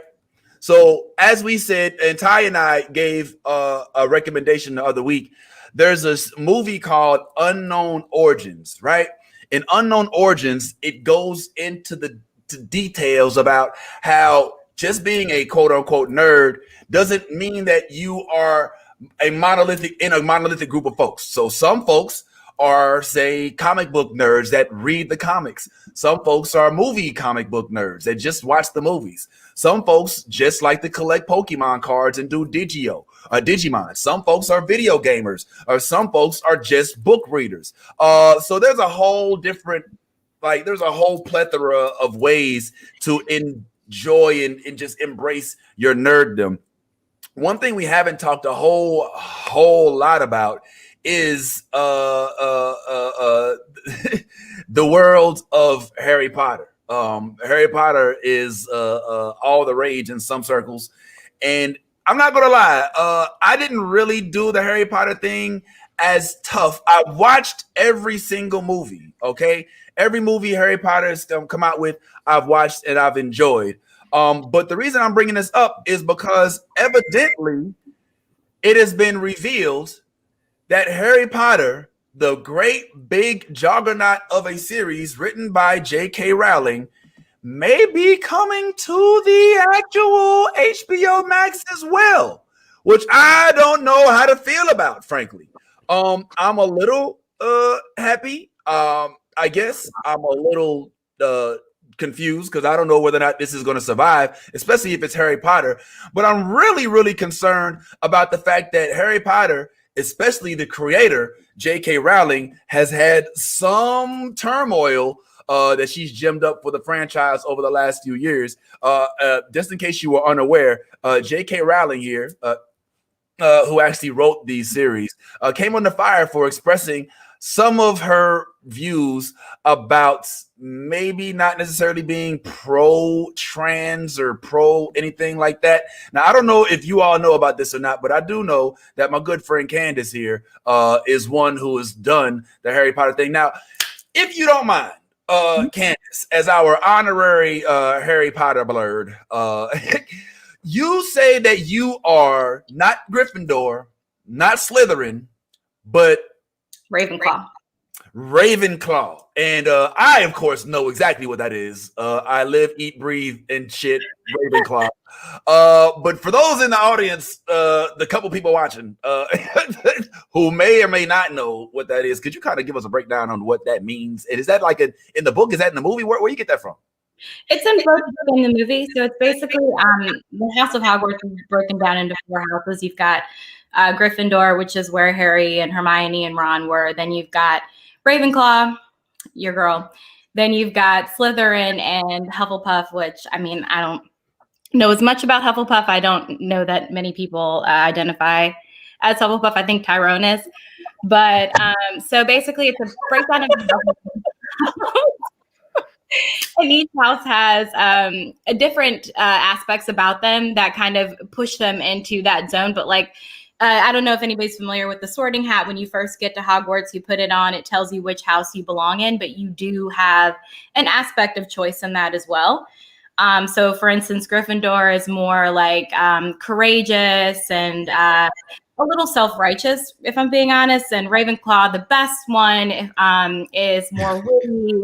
They are intelligent, quick on their feet. Slytherin is tied to being evil, but really it's being more cunning. And that does, have the ability to take an evil form, but not everybody is is evil in Slytherin. And then Hufflepuff, boring. So we won't go into that. Yo, hold on. I feel like you just disrespected the house. I love you. Just kidding. That was a total joke. Sorry. But I think Hufflepuff is more like nice and sweet, and they're kind, and they're passive. Yeah. So that's pretty much the breakdown of the houses. I think in general, like if they were to do something more so with Harry Potter, I'd love to see more of the houses get represented, because really Harry Potter focuses all on Harry, which is really in Gryffindor. And then you get the evil side, which is Slytherin. Mm-hmm. So I'd like to see more of the other ones. And there's also other magical wizarding schools out there. So maybe we could bring that in. So it doesn't all have to be just Harry Potter. There's more schools. There's more territory to navigate there. But I'd also love to see something about Voldemort. I mean, he's supposed to be like the baddest of all bad wizards in the last couple hundred years. So what if you had like a really dark, gritty ascension tale of like how he came into power and how he became so evil? Oh shit. Yeah, that would be dope, because we never really got to see that. You're totally right. And like he's disappeared so many times. Where the hell did he go? Right. What did he do? Mm-hmm. And then when he's creating these Horcruxes, like he had to kill people and like split himself in half. Right. So I'd like to see something about that. And I think one of the big themes of Harry Potter is like everybody is capable of great good and great evil. So you see Harry struggle with kind of the decisions that he makes to be good or be bad. Right. And he does choose overall to be a positive force. So what made Voldemort go that other way? Yeah, you're totally right. I would totally love to see that as well. Like I would love J.K. Rowling to kind of like, present that and like kind of touch base on that, because you're totally right. And in all those like when they destroyed the Horcruxes, you see a piece of what I'm saying, his what he went through when he did that too, like what I'm saying, when they destroyed each one of them. So it gave us a little touch of like what was going on with his book. But yeah, it didn't really like outreach on like what happened and how that came into play. So yeah, that would be really cool to see how when he killed these people and trapped them and everything, because like this right here, all of those souls that were encased inside of his wand, you know what I'm saying? Like that would be super dope to touch base on, I think. Yeah. I'm sorry, Candace, did you read the books? Yes, I did. I read them. I haven't read them recently, but I mean, I used to stand in line to get the books when I was a kid, dressed head to tail as Hermione. So. Yes. Oh my God. Why did I not stalk your Facebook and put that on there? Yo, so I mean, like, how does one actually determine who they are? I mean, because these houses sound like zodiac signs. You know what I'm saying? And like, you kind of, you flock to, you gravitate to what it is. So I mean, what makes you a Ravenclaw? Oh shoot! She is gonna. I swear, she's gonna like take her magic wand out. And that's what my internet's been fucking up all day, because she got. I do have a wand, Ben, so maybe go get it. There is a quiz you can take online. I think it's called the Sorting Hat. But you can go on and it basically asks you. I think it's a good like 20 minutes worth of questions. So yeah, it's an official quiz that you can take. And it sorts you based on your personality, based on how you see certain situations and how you would react. And it puts you in the correct house. All right. I hate to pull this card, but it must be said, Candace, there's no black people in Harry Potter. And that discourages me. There's one. You got There's a boy. There's a black boy. Yeah. Is that how he's known, the black boy in Harry Potter? That doesn't help the cause. I don't remember his name. He's one of the nerdy kids. Here we have a problem. Okay, let's explore this right here. Why is it there's at least one, and he hangs out with Luna. There's at least one. There's always at least one. There's always at least one. Always at least one. Now, listen. The reason I bring this up is because in my experience, the things that I tend to gravitate to at some point do incorporate, even if it's just to show you that we know you're gonna say something if we don't. A black person, all right? Let's talk Star Wars. We had Lando Calrissian, right? Let's talk even the reboot. We had Mace Windu. Let's talk Star Trek. We had Uhura. We had we even had a Spock, not Spock, but a Vulcan named Tuvok. We had a black captain. Right now, if you're watching Star Trek Discovery, I won't spoil it because we didn't do the spoiler alert, but you might want to watch that. There's a very prominent black character there as well. Marvel, don't even get me started. You know what I'm saying? I mean, we've already spent the last few weeks talking about the different contributions of Marvel and how it's diverse.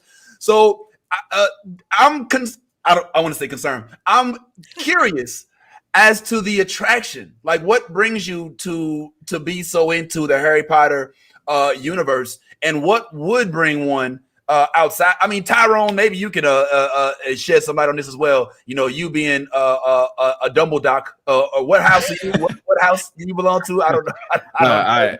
I am part of the nerdy, boring kind house called Hufflepuff. We are the. I've taken so many quizzes because I want to be a hero and stuff, but it turns out I'm just the nice guy or whatever. All right, that's fine. But yeah, you know, it's that's.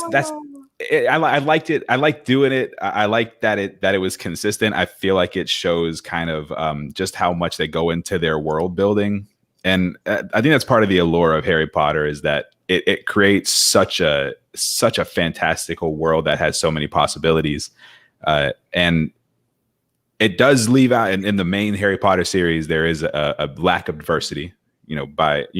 With no reservations there. They do get into a little bit more of a diverse idea and a diverse cast in the fantastic. What is it, Candace? The Fantastic Beasts of Grindelwald, I think. Thank you. Yes. Yeah, so that gets more diverse, and hopefully they continue that trend, especially with what you were talking about, Vince, with some of the some of the controversy surrounding J.K. Rowling and her lack of inclusivity and the lack of support for marginalized communities. But yeah, this is just my positive view as a Hufflepuff. I mean, I guess I can't say anything negative about anything unless it's DC's Suicide Squad, and even then, I mean, that hurt. Like, that physically hurt me, and I had to recover for a minute. So I appreciate you giving me that time. Well, yeah, man. I mean, you're the serial optimist. We love that about you. But we did pop that cherry this morning. He finally said something negative. I don't know why Suicide Squad had to be in the crosshairs, but it is what it is, man. But I'm glad that you two Harry Potter folks is here, man, because I am curious about how the Harry Potter universe feels about their founding father, J.K. Rowling. You know, I mean, because she has been getting herself into some shit lately, depending on where you stand politically and all of that. Miss J.K. Rowling is out there expressing her views about how she feels oppressed, I guess, by the trans community, so to speak, depending on how you feel about that. Now, this subject right here could be a difficult one. So let's see if we can get through this without getting canceled. All right, so let's try this. So evidently, the Harry Potter streaming plans are already being sidelined because of some of the views of Miss J.K. Rowling. Now, even though she is the darling of the Harry Potter universe, she has been known to say some controversial things every now and then, of which we can include people who menstruate, which, first of all, this was a response to an event that was meant to be tailored towards people who menstruate. Obviously, I think that what her point was is that there are people who the point of the event was that there are people who menstruate that did not originally come out the womb as quote unquote women. And I think that JK was trying to say, look, people who menstruate, I'm sure there used to be a word for that. There's someone help me out. Womben, Wimpoon, Wombod. And obviously she was trying to make a joke about the fact that women are the ones who menstruate. But the clapback was fierce though. Twitter said, well, wait, so when you get old, you stop being a woman, so I guess that doesn't really make sense. But she didn't stop there. She has more views about the trans community, and she goes forward to say that if sex isn't real, because evidently there are folks who are trying to eradicate the concept of sex being male and female, or at least change it. Well, she's saying if sex isn't real, there's no same-sex attraction. If sex isn't real, the lived reality of woman globally is erased. I know and love trans people, but erasing the concept of sex removes the ability of many to meaningfully discuss their lives. It isn't hate to speak the truth. It is difficult because this is a very, very, very fine line to walk, because you can tell how you feel, but also offend a lot of other folks who don't feel how you feel. She continues and says, the idea that women like me, who've been empathetic to trans people for decades, feeling kinship because they're vulnerable in the same way as women, i.e. to the male violence, hate trans people because they think sex is real and has lived consequences, is nonsense. Is utter nonsense, she says. And so she ultimately started losing support from folks who did believe that it was offensive. There were people who were even saying stuff like, look, okay, boomer, imagine killing your career and cult following because of hateful discrimination towards others, and thought that Harry Potter books would have taught you better. Oh, wow, they're disappointed. But I understand. Obviously, these folks have bitter feelings about anybody who is speaking ill towards his community. Here's a guy who says, well, I'm a trans man, and you broke my heart again. Harry is ashamed of you. Oh, my goodness. So it gets deep, man. This is not like something small. She's made her position clear, and she doesn't seem to be backing down. And then just one last little post says, I loved Harry Potter for a long time, but now I can't look at the books without feeling sick to my stomach. The fact that someone who has such a hand in shaping me into the person I am today would turn against me like this is sickening. I menstruate, and I am not a woman. Woo, man, the clapback is real. Oh my gosh. So I do think that she may be possibly mischaracterized, or maybe she's just being taken out of, I don't want to say taken out of context, but I do think that there are people that believe what she says and agree with what she says. So maybe there is a place for her to have these views, but it's not within her own universe that she's created. She even tried to step back and say, look, I respect every trans person's right to live any way that feels authentic, comfortable to them. I'd march with you if you were discriminated against on the basis of being trans. At the same time, my life has been shaped by being female, and I do not believe it is hateful to say so. Guys, this is a weird, I don't want to say weird, but this is an interesting subject to bring up because, I mean, the world is not completely on board yet. This is, we're in a no pun intended, a transitional period in our lives where there are now new voices that have been silenced, so to speak, or at least cornered, are now starting to say, we're not going to take it anymore. And they're literally coming out against Miss J.K. Rowling for expressing what some would say are anti-trans views, but others may characterize as pro-female views. What say you? I throw it open to everybody. How should we go about this? Because there are rumors that J.K. Rowling herself may be ousted from her very own TV show, from a series that she actually created. So how do we address this? Candace, you are our, sorry. Well, Tyrone has something to say, but Candace, if you could follow up after Tyrone. I'm sure Tyrone thinks everything is just sunny and peachy and rainbowy. Oh, no intent, no pun. Oh man, I'm gonna get canceled. I didn't mean for that to come out like that. But no, I felt like I was fine jumping into this because it is a very volatile subject. Yes. But I think for me, it's pretty simple. And I just want to go ahead and point out that my views come from, I'm a cisgender hetero male, so I'm about as boring as it gets when it comes to this kind of thing. But I think part of what J.K. Rowling's problem is that she thinks that in order for somebody else to have their own freedoms, their own acknowledgement, their own place in society, it takes something from her womanhood or from her experience. And I think that's one of the biggest problems with our culture when it comes to really getting inclusive, is that too many people believe that in order to let somebody else have space, it takes space from you. And there's plenty for everybody. You know what I mean? So there's I feel like the best place for J.K. Rowling to be, if she doesn't want to actively support the trans community, that's her choice, and that's fine. I think where she was wrong was to say that the existence of the trans community, or the idea that sexuality isn't just male female, or that sexuality is an idea that continues to expand based on what we learn and what we know, somehow take something from her.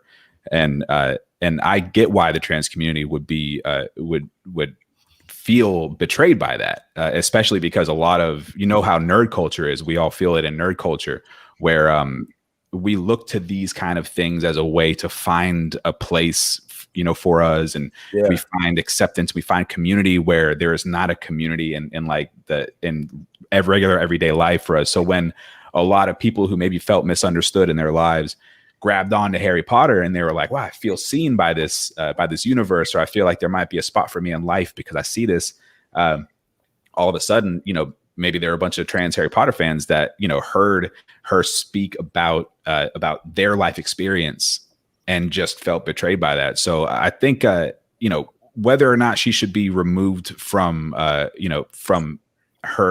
show by the properties that she created, I think that's a whole other issue for me. There's probably legal implications and all that kind of stuff, but I do think she deserves criticism for being insensitive and maybe just not being open to a conversation and open to understanding and maybe learning some more.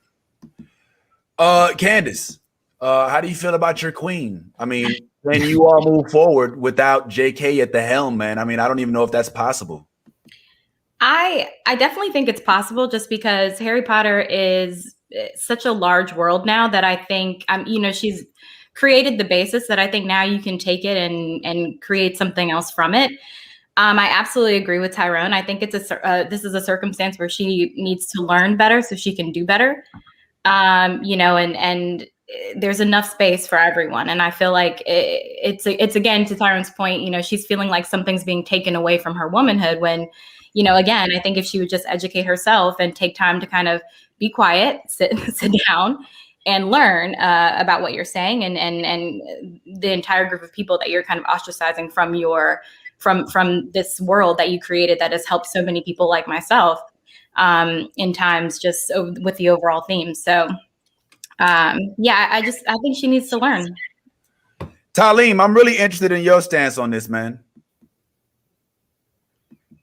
To be honest, I'm gonna go the opposite way, in the opposite direction. Because I feel like not just in this situation, but just in society and as a whole, it seems like every subject can be breached in conversation, but when you start talking about a person's sexuality, and only in certain categories, because it seems as though you can talk about a person's sexuality whenever they're straight or whenever, but whenever you start getting into transgender, transsexual, gay, lesbian, whatever, it starts to get touchy. And it's like, people are going to have opinions and always have had opinions. I don't think that she's like she's made the comments. I don't think she's hateful in her comments or is trying to be hateful towards people. I think that she is celebrating the fact that she's a woman, and it seems as though, to me, from the outside looking in, now when you celebrate being straight, it's almost like you're attacking another sexuality, because I've seen it happen. I'm not saying that that's me, but I'm just saying that, like, now when you start talking about, you know, in her situation, she's just talking about the fact that, you know, she's this is the way she was raised. This is what she acknowledges, and nothing that she's saying is wrong as far as, you know, what she said. It, you know, women do menstruate, you know, and the fact that a man decides to be a woman is his choice. That doesn't mean that because that individual decided to be a woman, that the woman who was a woman should feel any less as a woman. Now, I'm not saying that that's the person's fault who decides as a woman. That is definitely something that that individual has, and they have to deal with that on their own. But I don't think she was attacking anybody in her statements. I mean, just what I heard you read. You know, I didn't hear the interview. I didn't see the interview, but just from what I heard you read, I don't see that as attacking. I just see that as make a statement.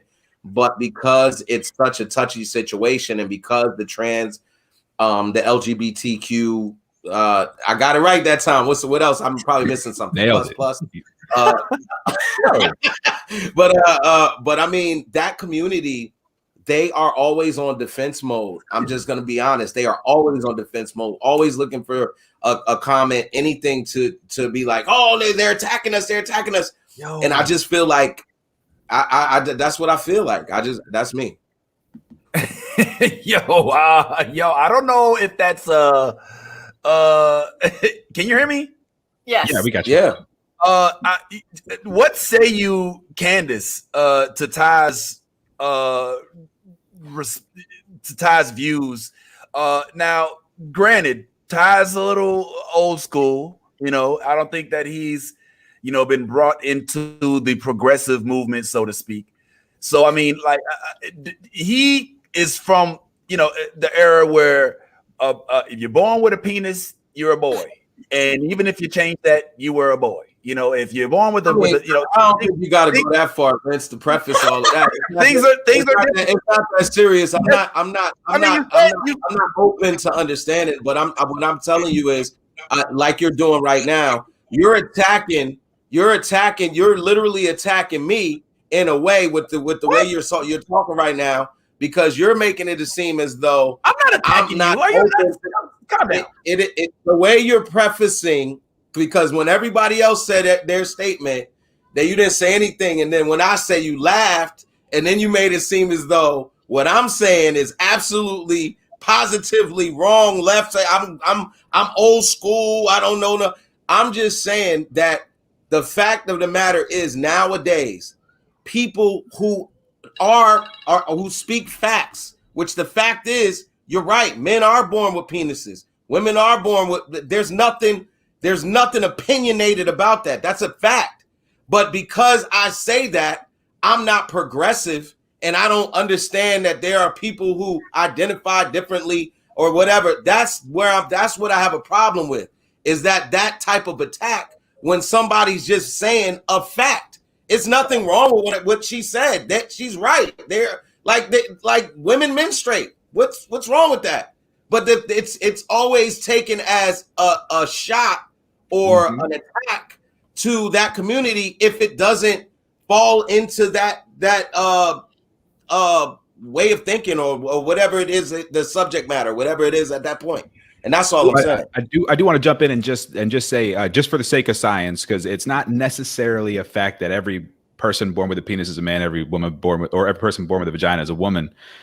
There are many scientific examples throughout history, whether it's in a more socially aware time or not, of a person being born with male genitalia on the outside, but they have ovaries on the inside, and they have to deal with the different hormones that come with that, or they are born with, they're born with testicles inside their body, but they look to be female, or they would be female passing, that kind of thing. So what I think what's happening is as we start to understand more about biology and about our actual bodies and all the different, the different ways that we're born, the different ways that we live, what we're finding is it's not such a binary issue. It's not such a man-woman issue.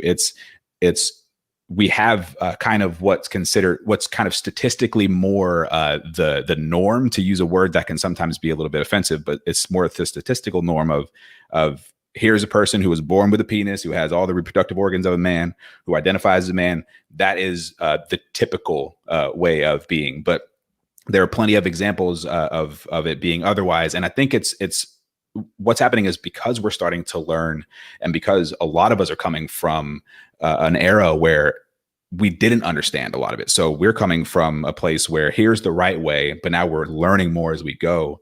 So I think that's where it feels like a tax, because in order for us to understand these new truths and to understand science, because that's the nature of science, is that it changes over time. We have to kind of leave behind some of our old views and kind of change the way that we approach certain things. And I think that's where we are. There are a lot of people who are right in that middle ground of starting to learn and starting to understand. And J.K. Rowling is probably one of those people. Her views may be different in a year or 2 years or 5 years, depending on the conversations that she has, the people that she talks to, depending on, the stuff that she learns. There's a lot there. There's a lot of room there in between the folks who say man and woman is it, and you can be anything you want to be under the sun. There's a lot of room and a lot of space in between there to learn and to grow. So but I just wanted to I think it's important to separate our habits and our opinions from scientific fact, because that's where a lot of oppressive language actually starts, is that here is the fact of the matter right here is what it is. And we all have to start there and go from it. But in reality, that's just kind of what we understand until we find out and learn otherwise.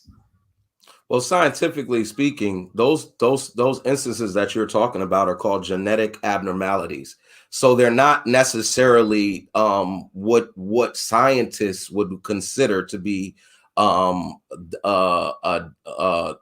typical genetic makeup. Right. So like when you speak on these things and you're saying like, science, and you're, like, let's make sure the picture is broad so that people understand the big picture. As a scientist, and this, if you know anything about science, which you speaking on, the fact of the matter is you can, as a scientist, find things to support your hypothesis. Whatever it may be, if you are a researcher, a good enough researcher, you can find things to support whatever it is that you're trying to prove to the science community. So we do know that initially, for a long period of time, there was a male chromosome and a female chromosome, and genetically, you either came out with the Y or you came out with the what is the Z chromosome or whatever it is. The X, yeah. Yeah. So at this point now, we're in a different era where everything is, and I'm not, and again, I want to make sure I say this, because I know there's going to be people that attack. I have no problem with whatever you want to be or whoever you want to be with. Just be clear. That is not for me to be a judge of. I have no problem with that. But what I do want to be clear on is that we did come into an era, whenever that era started, I would say probably like the last 15, maybe 20 years, where it's been a more inclusive society. Now, people who were closeted for so long and had to be, who were attacked and everything like that, are now being able to come to have platforms and be able to come out to the forefront. So with that being said, when you have that type of movement, there are going to be things that assist the movement. So I'm not going to sit here and act as though the new scientific studies and stuff that were done, that found that there were you know, that now all of a sudden there isn't a, you know, that we found that there aren't, you know, really you're not really a man. You could be this or you could be that. It supports the narrative, and that's why I'm saying, like, we have to be careful as not just individuals, but as the human race, to understand that there are things that perpetuate things, and if we just accept everything that is being rolled out, then we may wind up, you know, just, you know, not going on the right path.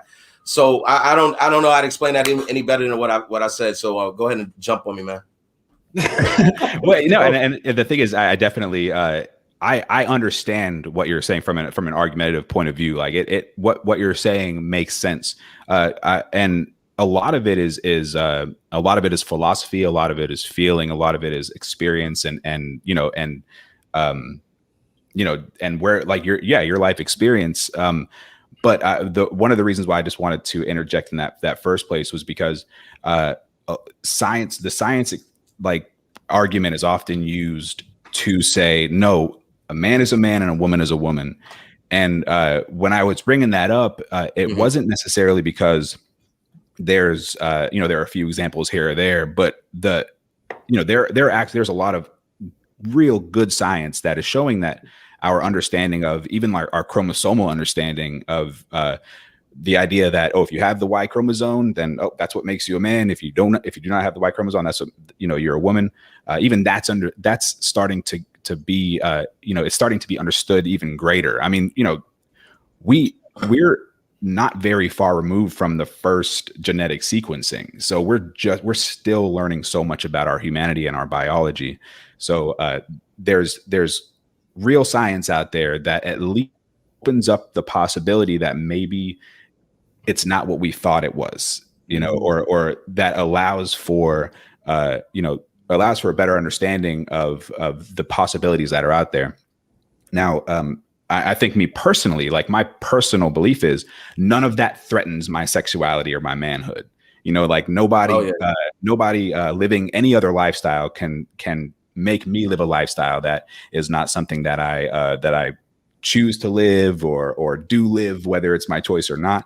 So, and I think that's where a lot of the J.K. Rowling stuff happens, is because in saying that somebody else's existence takes something from her existence, that's removing their ability and their place, kind of in the world. And I think as the science catches up, as we start to learn more, I think where we have to start from a place of, okay, I hear you and I see you, and let's start from there and move forward. And that's just my personal opinion. And I don't, and I will say, I don't begrudge you yours, and I don't think any less of you because of yours. I just want that to be said, because I'm a Hufflepuff and an optimist and a sunshine guy. Oh my God! Yeah. So now I just want, it's all love. Let me throw this in there real quick. Now in all honesty, I have to say, figuratively and literally, I'm somewhere between Ty and Tyrone. I'm between a tale of two ties, a river between two ties. I personally feel I can embody the sense of somebody who feels that they are not able to be their authentic self outwardly, for fear of being cast aspersions from the public, and that inner self may be somebody that's not the traditional genetic self that they were born, quote unquote, to be, with chromosomes and genetics and DNA and all of that other stuff. So and a part of being in quote unquote a nerd universe is having that experience at some point in time of somebody trying to bully you out of because you are who you are. So I mean, I can identify with that. On the other end of it, like, I also, like, from J.K. Rowling's standpoint, I think that there is. First of all, let me give the disclaimer as well. I believe everybody has a right to be what you want, and I don't think that the definition of what a man or a female or woman should be is defined by society. Is defined by the individual, and and society is composed of individuals. But at the same time, I'm also hearing that there are women that are now starting to feel intimidated and castigated against by some who have entered the trans community that are now embodying the definition of a woman and now are taking their mansplaining with the penis and doing the same thing, but with the vagina to women. You know what I'm saying? Like, could you, I mean, I've never experienced it. I don't know what that's like, but I think that there are people that are on JK's side that are like, look, I get it. You feel like a woman. You have now converted to being a woman, but I was born a woman. I naturally bleed as a woman. I give birth as a woman. There are things that as a natural woman, I experience that you in the trans community don't. So we are not the same, even though I do support your right to be what you want to be. And is that, I mean, I don't know. Yes, I don't know if you're anywhere on this spectrum at all. Can I jump in real quick? Because I think because I got something that I think a lot of, and we've missed in this conversation that I've always believed, and it's whether you're straight, gay, trans, male, female, otherwise, whatever, you can definitely still be an asshole. So no matter who you are and what you identify as and that kind of thing, you can be a complete asshole. And we got to allow some room for, like, because there's some people that might have contacted JK Rowling and just been assholes. That's who they are, so definitely just because you are in a marginalized community, that doesn't make you good. Right. That doesn't make you a good person. Like, you can still be a real piece of shit. And that, so we have to allow, so we do have to understand that, like, just because somebody comes from this area doesn't make them the right type of person, just, as a good person, or make them the expert on all things. So yeah, I just wanted to jump in. Not everybody is all good. Good point. Yes. What say you? All right. So I just want a disclaimer. I love all people, no matter gender, sex, what you identify as. I'm pro. I just want to say, I feel like we're in the era of everybody has an opinion and they feel like they should voice it. And I feel like that is not necessarily the smartest thing to do, especially in certain times, like the internet. With the way times have changed, we do have a voice, and the internet has been our way of expressing that. And I don't feel like that is always the best thing. Example number one, look at our former president. You know what I'm saying?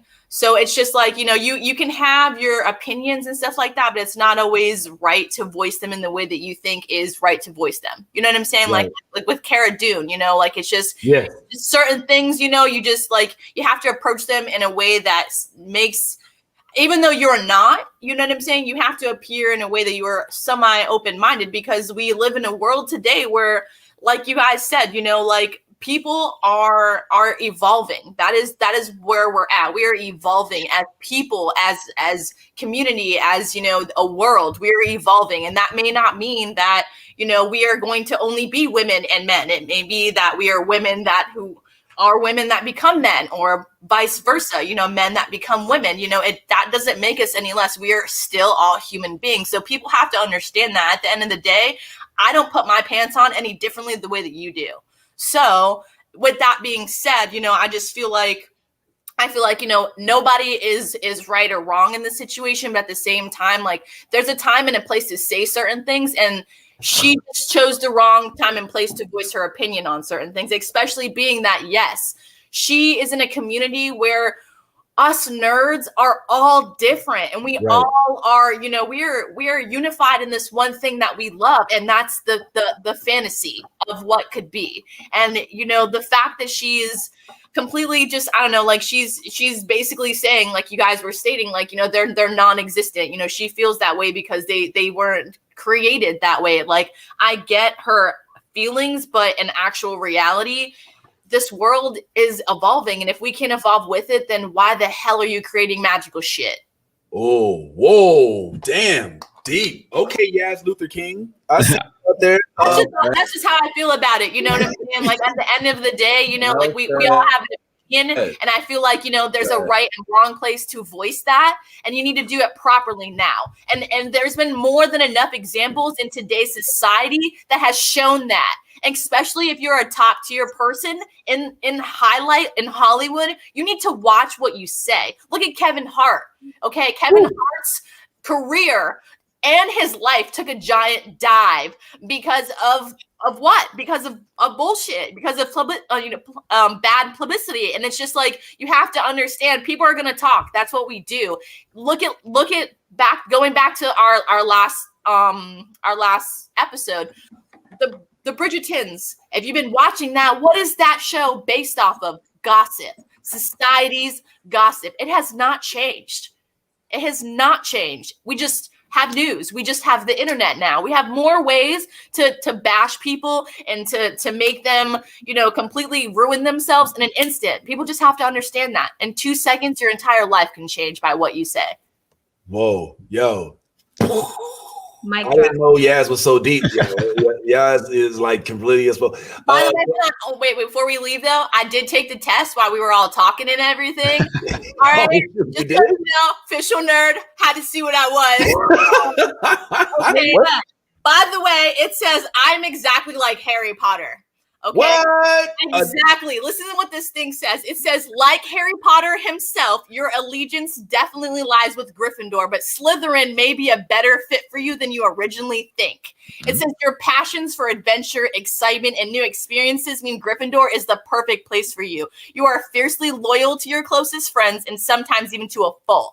The recklessness and optimism of that comes with being in Gryffindor combined with ambition of Slytherin will ensure you go far in life. It says your slight capability of Ravenclaw house hints at apprehension of knowledge and wisdom, though they are not priorities to you. Whoa. Ravenclaw. Are you what'd you say about Ravenclaw? I'm slightly compatible with Ravenclaw, even though that those qualities of apprehension of knowledge and wisdom are not priorities to me. Even though they're there, they are not priorities to me. You see how I just sat back and let all y'all talk and then I dropped on y'all's asses. Boom! Yo, Candace, look at that. You got a roommate for when you finally go out to the dorms. Let's go, Yas. I love it. Yo, all right. Well, check it out, man. I ain't gonna lie. Is the debate as for trans and all of that, and where the J.K. Rowling deserves to be in the series. I think Yas hits it on the nail. I think ultimately, it's not at this point, at this stage in life. It's not even what you think; is what you say, is what you project, is what you put out there.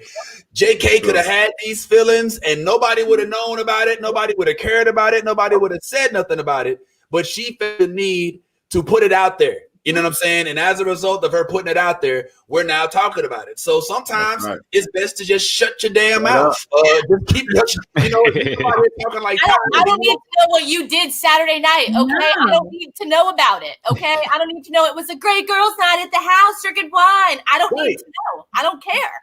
And also, J.K. Rowling, get yourself a nice group of people to talk with and have these kind of conversations with. Take this example, because I think this conversation was a good one that should be an example for everybody else in the world. Yeah, hit up QAnon and all of them, man. I'm sure they would love. Wait, somebody cut the feed. Cut the feed. You know what I'm saying? I mean, I think that it's good to express yourself, but when you have a brand and a market as huge as the Harry Potter cities, which I don't think that she even expected it to be so successful. You do want to be mindful of not only what consequences you could face, but of your audience as well. You're talking about people in your audience. Now, I can tell you right now, we have the new Blerd order. We sit here, we talk about shit, but I'm not going to, listen, I'm a pro-black dude. You know what I'm saying? I'm going to talk about Black Lives Matter. I'm going to talk about shit that I think is wrong. And if you're outside that wheelhouse, that's cool. But once I start talking down about white folks, and once I start saying, all white folks is bad, and, then I could expect a backlash. I don't feel like that. You know what I'm saying? And that is what happens sometimes. Pro one thing could lead some to believe that it's anti another. So just because, Yas is pro Slytherin doesn't mean she's anti Ravenclaw. I see Candace over there trying to, already I'm not pro Slytherin. I'm pro Gryffindor. It just I'm leaning more towards Slytherin. Like I'm in between. They said I'm. This is what the percentage was on this shit. Okay, what? It was 46 on Gryffindor and 20% on Slytherin, 19 on Ravenclaw. And by the way, Tyrone, I got that 12% in that Huff and Puff, bro. I'm a little nice. I'm a little nice, bro. You couldn't even identify me correctly. You said Huff and Puff. Like this isn't the smoking hour. This is Harry Potter and Hufflepuff. You will identify me as my house and respect it. And blow the house down. My bad. They're bashing me. I feel insulted right now. Yeah, but we can huff and puff too, baby. Shit. Yeah, no, but I do support some Huff and Puff though. Yeah, cheers on Huff and Puff. Yo, well, I'm learning a lot about Harry Potter, so I'm glad that y'all are putting me on, man. I mean, up until today, I've been more of a Harry Potter fan, you know what I'm saying? That's been more my thing. But now I can actually get into this. But I think that just to kind of, wrap this up and to start bringing this back to a close, one of the reasons we was talking about Harry Potter in the first place is because they're talking about releasing it on HBOMax. And I think HBOMax is literally trying to lead the way in the streaming service market. And Ty, Liam, if you could help me kind of break this down. We touched on this last week, but as we said earlier, there are a slew of shows, movies, and things that are going to be streamed on HBO Max. I truly believe that HBO Max is trying to regain its place in the streaming service world. As we know, back in the day, HBO, before HBO Max, I mean, just regular home box office, the one that used to come on with the like when the movie I saw everything, Honey, I Shrunk the Kids, oh my God. The original Batman, scrambled porn after 1 a.m. Hey, is that a titty? I don't know, but it looked like a titty. Let's go. You know what I'm saying? Like HBO has been the lead in our lives, and I think that this feels like HBO trying to reemerge as the ultimate streaming, the ultimate service that provides all things entertainment. And I think that they're catapulting off of DC, which leads me to the next question. Is DC right now, in this very moment, running things when it comes to streaming as opposed to Marvel? I want y'all to think about this for a second. DC, look, hold on. DC still has Flash. DC still has Titans. Still has Doom Patrol. DC still has all of its cartoons. Still has a whole network. DC just released Wonder Woman. DC now has Shazam with Black Adam, which we're going to talk about next week. Big deal, huh? Swamp Thing. Swamp Thing, sorry, Swamp Thing. I haven't had a chance to see that yet, but I heard the Swamp Thing is killing it. Gotham is on TV. I mean, we can sit here. The list goes on. Meanwhile, our good friends over at Marvel have been ousted to the Nether Realm, and we haven't heard from Luke Cage, Daredevil, Jessica Jones, Iron Fist. I don't even know if should really even be on that list. That's a whole other thing. But I mean, they have lost. We lost Runaways, The Gifted, Legion, all of these shows that at one point in time when we were looking up, we were like, yo, Marvel is everywhere. It's not the case anymore. Even when just hearing that Black Widow is going to be on Netflix, that feels to me like they're following, or not Netflix, but Disney, following in the footsteps of HBO Max, which is dropping all of these different DC movies. So the question is not for $30, they're not. Right? Huh? What? I said not for $30. They're not. They're not following HBO Max too well. When you charging $30 and for your that's $30 on top of your subscription costs. Wow. Yeah. HBO Max is giving it to you for your subscription costs. Period. Oh. So you're saying that they're actually going to release Black Widow and they're going to they're going to charge you. Listen. They just dropped the movie, or they just dropped it or it's dropping on Disney Plus. It's an animated Pixar movie called Raja or something like that. The Red Dragon or something. It's an animated cartoon. $30. Pixar. What? With $30 with subscription. $30. Mulan was 30 as They well. did that with Mulan, yeah. Yeah. And it went horribly. And it didn't work. And it didn't work. Nobody fucking paid $30 for that Mulan movie. I don't know why you Everyone guys. I don't know why people keep doubting Marvel, because every time they do, they end up eating their words. Okay, but that's what. Thank you. Tyrone said it. Okay, so DC might be coming out with a lot more stuff. It might be in the limelight right now, but every time Marvel like really gives us stuff, like they give it to us. It's what we want. We're not disappointed in one little bit.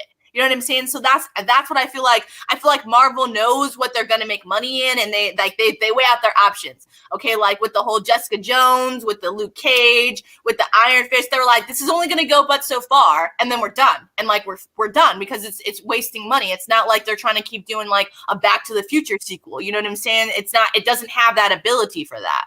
So that's what I feel like Marvel. They're not gonna waste their time and their energy on little stuff. They gave us a little teaser. Yes, if they decide to do something with that, we at least got those backstories down. You know what I'm saying? But like, we're not even on that. We're on to bigger and better shit. The Avengers and all that stuff. Like, that is what's important right now. DC can have their little like side little stuff because it doesn't really matter. Not even fair. We're bored and we need to be entertained. So DC is allowing us to be entertained. Thank you for HBOMax for helping us with that. But I feel like we really are gearing up and we're ready. We're sitting and waiting for the Marvel movies to drop. DC, we're like, okay, thanks HBO. You know, you're giving us something in the meantime. Appreciate the clutch. You know, it's like when Netflix comes out with a good original movie, we're like, thank you, Netflix. Yeah. You know why? Because we only paid $14.99 for it, and we're happy with whatever they give us. But when you paying $14.99 for Disney Plus, and then you got to pay $30 for a movie to watch on there, Disney Plus, you're greedy. You're greedy as fuck. Because no other streaming service, not Hulu, not Prime, nobody's charging $30 fucking for a movie. Nobody. You're right. But if you're patient, it'll give you the time. It'll come out for free though. And then you can watch it then if you're patient. This is a temporary kind of adjustment to the COVID era. So because these studios still need to make money so they can make these movies. So what they're doing is they're giving somebody the option. You can see this now, just like you would in the theaters. You know, if you and your partner went to the theaters, you and your girl went to the theaters or whatever, it would be, you know, what, roughly, let's just say if you walk out of that theater spending $30, you did good.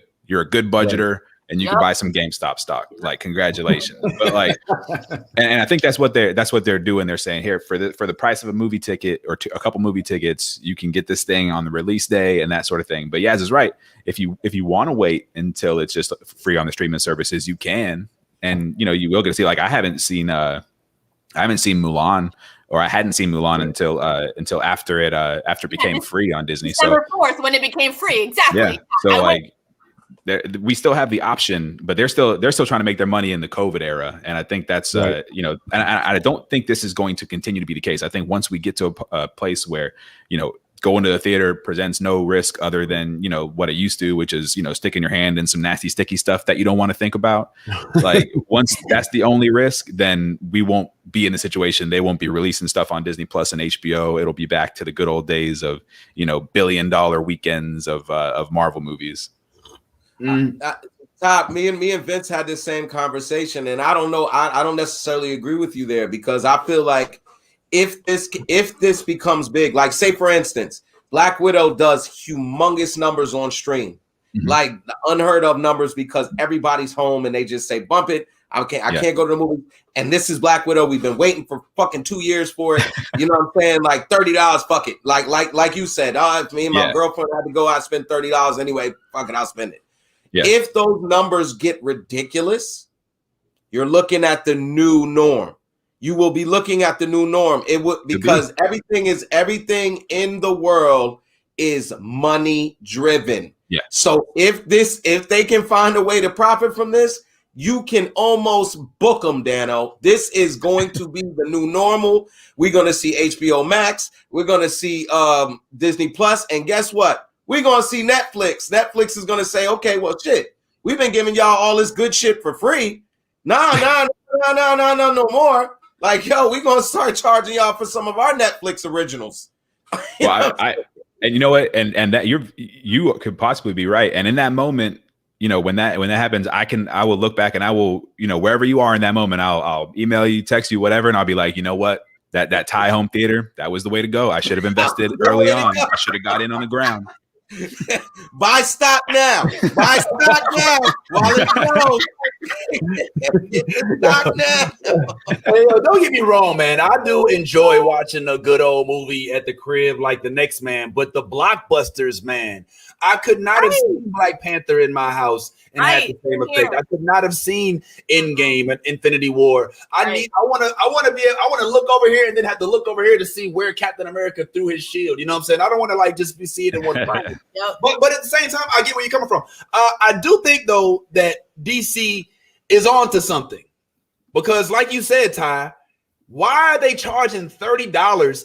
It's starting to become evident to me. I think Tyrone, I think you said something about this earlier. Welcome back, Candace. I think you said that they weren't looking to fuck up the timeline, right? Like you have to bring in, if you don't bring in the Black Widow story right now, obviously because Kevin Feige is smart enough to say, look, here are the movies in this sequence for it to make sense for everybody, right? And the shows included. So the MCU now, whereas say Agents of S.H.I.E.L.D. or Luke Cage, it would mention New York. Now it's incremental. Like you have to, like you'll watch an MCU movie and be like, yo, who is this chick? You're like, oh, you didn't watch the WandaVision series. Now they're actually tying in the series with like literal, like really like significant content that you need in order to continue into the movie. So maybe that's why Black Widow has to come out now. Otherwise, nothing else can come after it. Is that what you think? I don't know.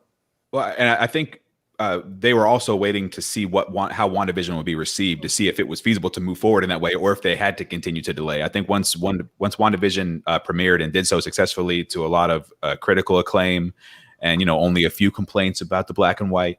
I feel like once they got there, they were like, okay, we could do this. We could actually make this work on the small screen while we need to, and then and keep it all together, keep it lined up, keep the timeline right. Want to shout out to Yas. I think Yas mentioned it earlier. I don't know if that was me, but I think Yas mentioned it earlier.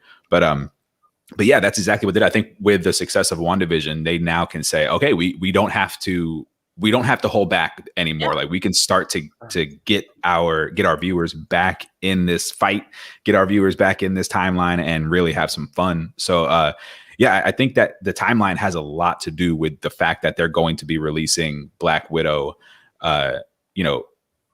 on Disney Plus along with limited theatrical releases. However, because it's Black Widow, we are looking at a movie that happened in the past. So they do still have the opportunity to back out and say, we might not want to go too far with this if things don't work out the way they want to. Point.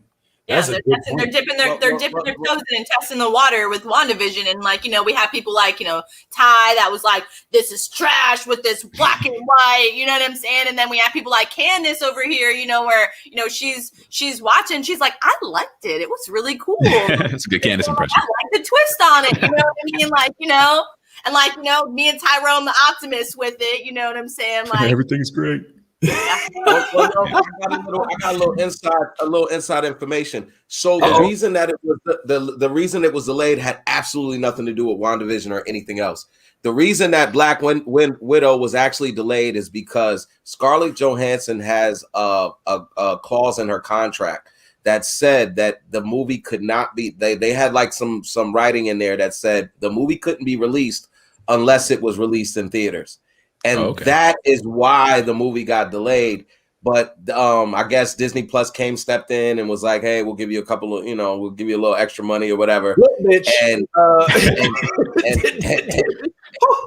yeah. We'll give you a little extra money to go ahead and go through with it. But I found that out yesterday that was the real reason that that the movie's been delayed and that they've been holding it back. It was just because Scarlett had that language in her contract that said that it couldn't be put out unless it was put out in theaters. Damn, Scarlett's over there with the Infinity Gauntlet. Yeah, but Marvel, Kevin Feige, all of them have stated that there will be no more delays. That Phase 4 is in complete movement, and it will not stop. And because of the series that are now on Disney Plus and the ones that are coming, they can't stop. They can't stop. So May 7th, Black Widow will be here.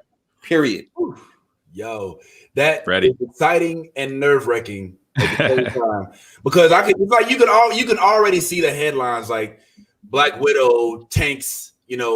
Black Widow does not meet up to expectations. Just because, when you're in the theater, you just have a magical, reception of things. You know what I'm saying? And being.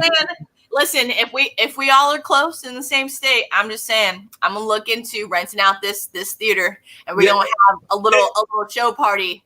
Less than $100. Less than $100. It's less than $100, bro. Come on, y'all can all meet up, and we can have a little 60 minutes of like, what you think is gonna happen?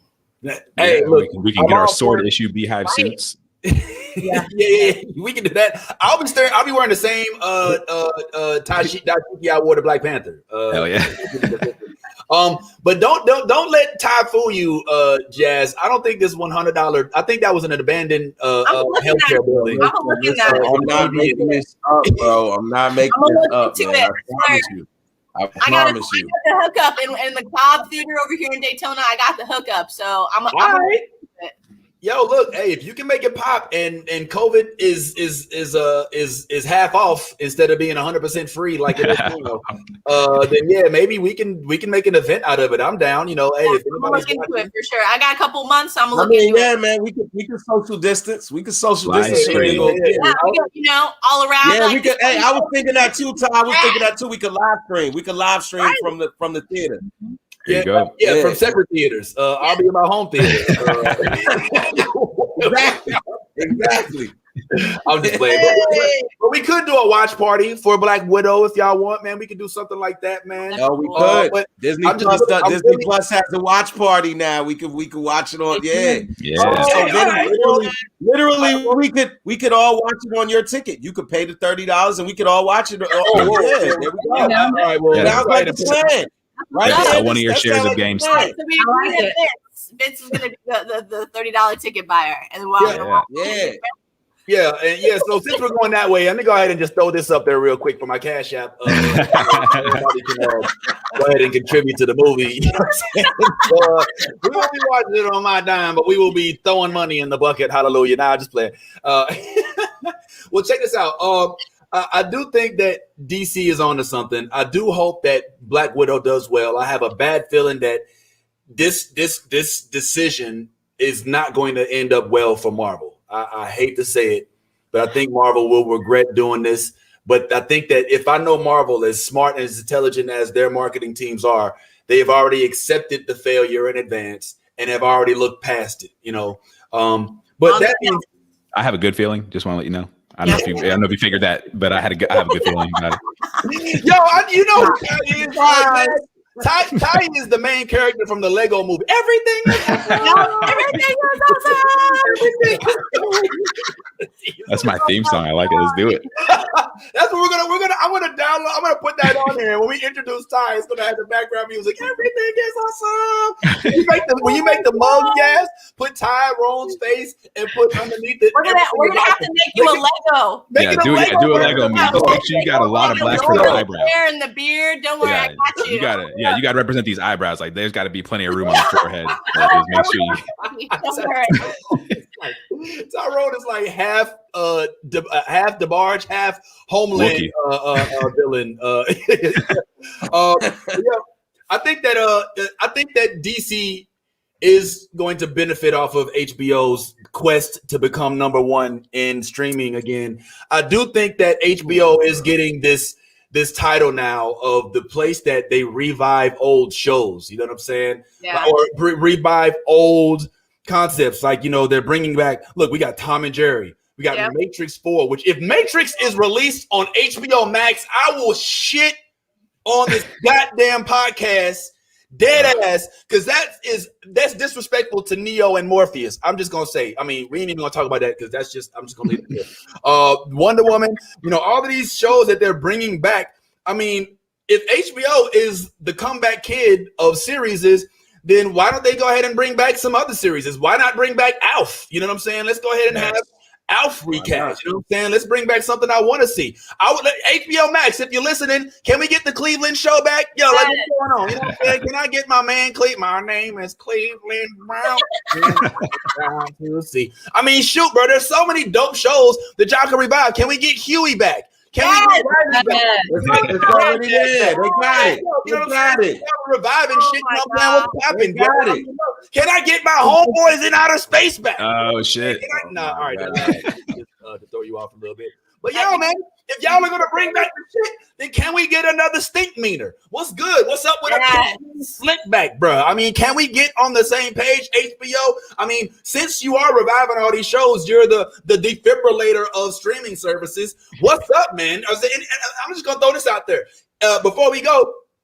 If HBO was listening to you, Tyrone, Candace, Yas, we'll start with you, Tylene. What show would you bring back? I mean, if you had an opportunity, what movie would you maybe bring back or reboot? Shows, anything. What you talk about, man? Talk to me if you could think of any. You know what? All of y'all thinking right now. You know what? I'll take it away from Ty with the mic. Anybody who think of whatever it is, man, just shout Candace. something out. You already see where I'm at. What's up? What's up, Candace? I would redo season 7 and 8 of Game of Thrones because nothing has broken my heart as much as that. So I would require they redo it. Yes. Yo, that's a good one. It's funny you mentioned that because Game of Thrones is on the list of shows that they're talking about redoing, yo. So I do think that there is a Game of Thrones remake, but I don't know if they're going to redo the last. Like everything. We deserve the last two redone. I got one though. I think that they should put all the money into it, get the original cast, and reboot in living color. Oh! Wait a minute. He said, "Nah, I don't." Where you at, HBO? I'm about to say, niggas is almost geriatric. They almost geriatric now. You want to bring them? Keenan is like 80 years old, man. Like, yeah, I'm saying, you want to bring them back now? Like, oh man. You had me until you said the original cast. I was like, oh wow, you know, I don't know if we go Jim Carrey, or at least use Damon Wayans' son as a replacement for Damon Wayans. Yeah, I can see a reboot. Okay, kids. Yeah, they all had kids, so yep. Yeah, they all have kids that look exactly like them. I know what I want HBO to reboot. What you want to reboot, Jazz? All right, so just because they fucked it up the first time, and I'm not talking about the actual show, I'm talking about in his deal with fucking robbing the shit out of him. I need the Chappelle show to come back, bro. Oh, that's a good one. They fucked up his contract and did not pay him for all of those goddamn shows and rerunning that shit. I need them to rectify themselves and give me the fucking Chappelle show and pay that man his fucking homage due, bro. Whoa, yo. Yas once again on the soapbox. Yas is not. I co-sign that. And what a big fuck you it would be to Netflix, right? To Comedy Central, to everybody that tried him. Big fuck you because that man should be paid fucking homage for that shit. He did comedy for everybody for years, and they didn't pay his ass for it. It's so hard to believe that show only went 2 seasons, Tyrone. It feels like it was like a such a long series. No, it wasn't. Like 15 years ago. And it went 2 seasons, bro. That's it. Yeah. 2 seasons and has more of an impact on our culture than a lot of shows that went double, triple, and quadruple that length. I mean, that's one of the most iconic shows in recent memory. I mean, it did have the 3rd season, but by that time he was gone, and it was just kind of right. But like as far as those iconic Dave Chappelle moments, doesn't get any better than that. Right. No. I want some crack.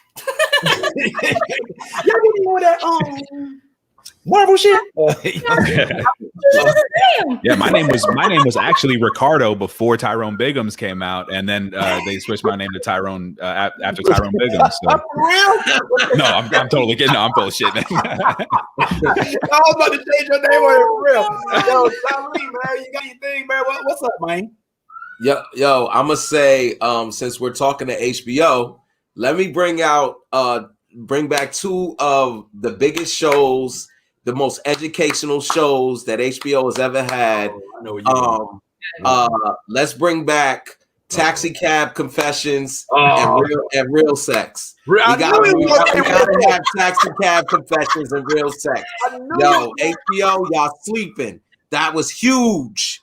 That was huge. I knew he was gonna I say can't real with sex. him. Can you imagine real sex in 4K Ultra HD? You can just see all the dimples and the hairs.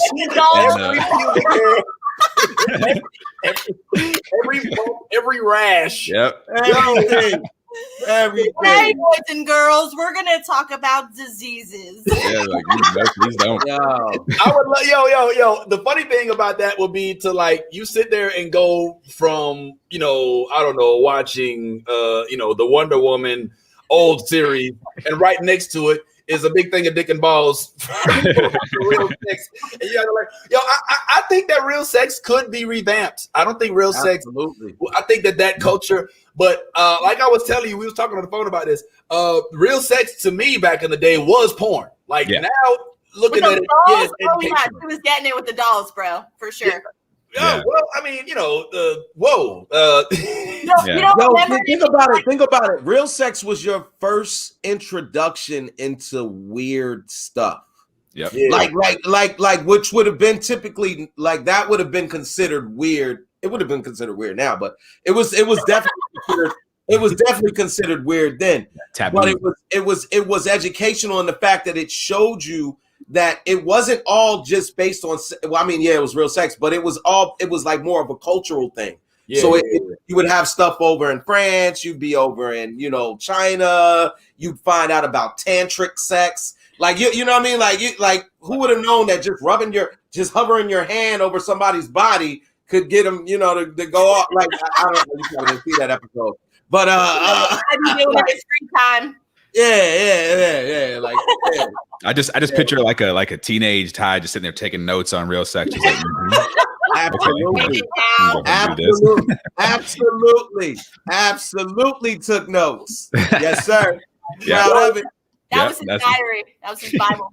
No, I think that the real sex would be real weird nowadays to be like, today we're talking about COVID sex and the benefits thereof. And like they were like, I didn't believe it was a thing, but then I had sex with my husband when he got COVID, and he was like so erect, and it had never been like that. So I actually think that maybe COVID is like providing more sexual energy. And then they like do the whole like, you know what I'm saying? Like real sex they go full circle with it. You know what I'm saying? The interviews, where they they got to wear the microphone. Like, how do you bring it in? Do you like just keep a COVID swab around and just when you're ready, you ready, baby?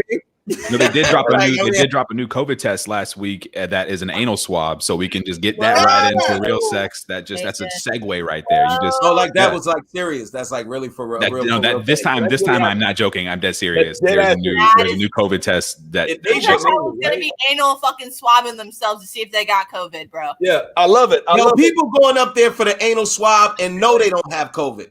Like they're going up there just to get a fucking swab in their ass. Like, yeah, it makes drive-through testing weird, but like it's what's up? Like, they're like, okay, please tuck your ankles. This is gonna be a little cold, boys and girls. Drive-through testing. Oh my god. I think we're done. I can't take the image now. I can never look at Chick-fil-A drive-thrus the same. Like yes, my pleasure. The organization, man. That's the whole key in that organization. Everyone's got a purpose. Yeah, man. Everybody's got a purpose, man. Yeah, this has been completely nuts. Well, I mean, look, I'm glad we got to bring back some of those favorites. Hopefully, we can get Dave Chappelle back on. Maybe we can put Dave Chappelle on in living color and have him appear on Real Sex. Maybe we can catch him in Taxi Cab Confessions. Yeah, Dave Chappelle's Taxi Cab Confession. That's sex. No. That works. I think we're going to go ahead and wrap this one up, guys. We've been through a lot this last couple of hours. We've had ups and downs, internet-wise, politically-wise, and all of that. I'm looking at my screen. It still froze up here. But, yeah, man, last words. Anybody real quick? I mean, we do recommendations sometimes, but we run a little overtime, so maybe we'll wait for that. We do have somebody in the comments that was talking about Borderland and how they're casting Kevin. What's up, Marvin? How they're casting Kevin Hart. That is a disappointment. More people are upset with that than anything What are right we now. talking about? Borderland what? Is that like Video a show? game. It's a game. It's a video game. I thought so. That's what I thought, but I wasn't quite sure. Really? So that's Kevin's new lane, huh? He's just doing video games, game movies, right? Jumanji wasn't really a video game movie, you know. He does so much, you know, with all his, lawsuit shit. So that's why they're like, This is how the call went. Somebody called Kevin Hart, and he answered the phone. He said, "I'm in." That's it. He was like, please, whatever it is. I can't. Let's go. I was thinking about it, and I can't do Kevin Hart as well as someone. Hey, and I don't know if you heard about this news though, but Nicolas Cage is said to be Ghost Rider. He is said to be coming back as Ghost Rider, and now look, this is still in works, so they haven't actually inked the deal, but they are in heavy talks with him about coming back to the MCU and making an appearance in the Doctor Strange 2 movie. All right, I'm okay with an appearance. I'm not okay with the Ghost Rider 3. So did you guys also see that, like, possibly? Did you? And you don't like Cage? You didn't like Cage as Ghost Rider? No. Let me state this correctly and hold that thought, Yaz. I want to hear what you was about to say. But let me just be clear. It's not Nick Cage that I didn't like. It's the movie itself. They could have given him a better writing, a better writer. The movies themselves were very bad, bro. Yeah. I mean, I like Nick Cage. Face Off, The Rock. I love these movies. Even freaking Leaving Las Vegas. Yo, I like Nick Cage. Did you see The Sorcerer's Apprentice? Like, the story was weak as fuck for sure. Yeah. So I mean, it's not Nick Cage as an actor, but if it's going to be the same formula, which they managed to fuck up twice. Like, I actually was like, oh shit, they got a sequel coming out.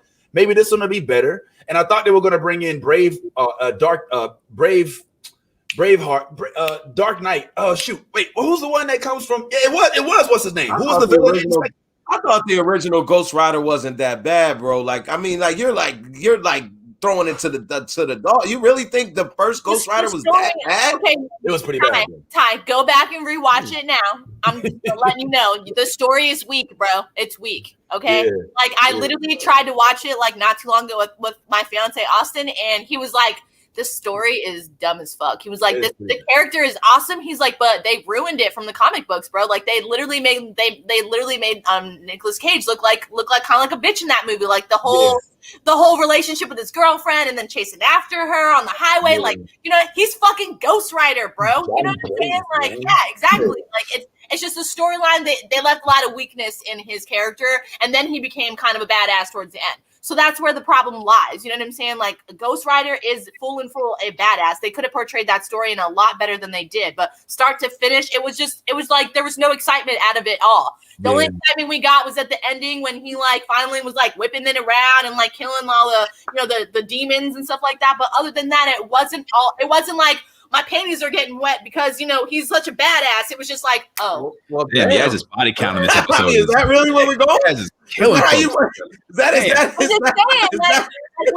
the criteria for a Marvel movie? Listen, when you watch an action-packed movie like that, and it's got a male character as being the main, being a woman, okay, and like the whole point in watching this is for him to be badass. You know what I'm saying? Like he just wasn't. Like he wasn't no Jon Snow, you know what I'm saying? Trekking through the forest trying to kill some dead people. You know what I'm saying? Right. It's the illusion. They didn't get. It's dead. It's like that girl you've been dying to have sex with, and she just laid there the whole time. Where's the excitement, bro? You know what I'm saying? There's just it's stale. There was nothing there that was like. You know what I'm saying? I wasn't excited. I'm sorry. Yeah, okay. This is the most salacious episode we've had yet. We've had anal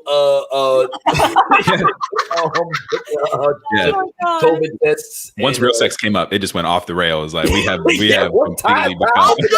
Hey man.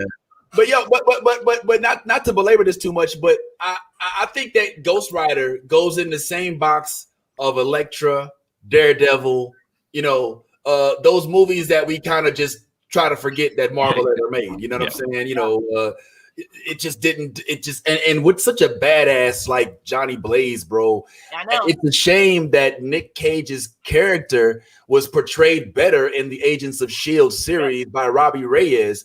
Robbie Reyes' character was the Ghost Rider I wanted to see on the big screen. You know what I'm saying? So if they do a collabo like that, then that'd be dope. But if they're trying to kind of force, you know, I think that there should be a Robbie Reyes, Johnny Blaze mashup to go forward. I think ultimately you have to, because you got Nicolas Cage, who's what, 50 something, 60 years old. I don't know how old he is, but he's old. So I mean, anything that if you put them on the big screen, you're probably putting them there to like pass the torch. That's what you would assume. Like you definitely don't think they're bringing Nicolas Cage in for like a 3 or 4 movie deal for, you know what I'm saying? Like, so I would think they're probably just going to bring him in, and maybe Robbie Reyes is cast as the new Ghost Rider. Because he did definitely like how he kind of passed the torch off to him in the movie. You know what I'm saying? Like kind of like that. Yeah. Well, because think about it. Doctor Strange 2 is the inside the multiverse. Multiverse of madness. Multiverse of madness. So you're talking about different dimensions being so that you can have possibly different Ghost Riders. Yeah. So you might have the Ghost Rider from one dimension go to another dimension and meet the younger Ghost Rider, and then kind of, you know, bring him into the how they did in Spider-Man in the multiverse with Miles, absolutely like that. Yeah. And to build off that as we start to wrap up, that actually would go well with the theme. Yeah, this whole Marvel Cinematic Universe passing the torch. We've got Captain America passing the torch to the Falcon. Even though originally it's supposed to go from Bucky then to the Falcon, but it is what it is. We've got Captain Marvel passing the torch to Monica Rambeau.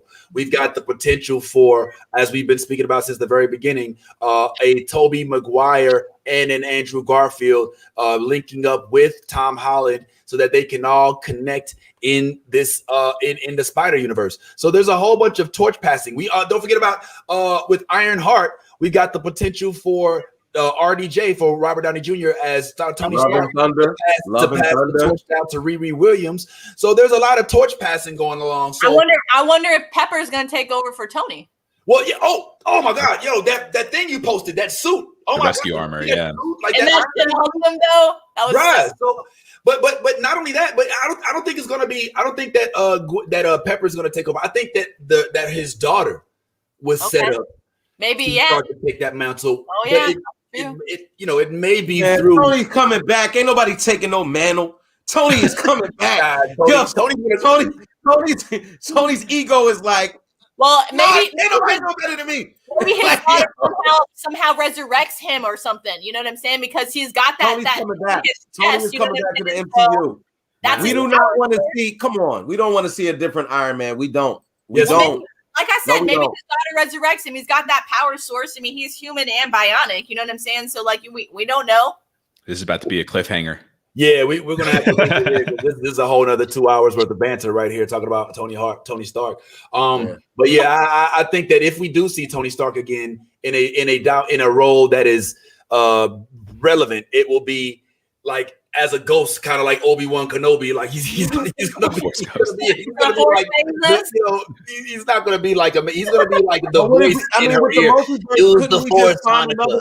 He's gonna be another in the multiverse.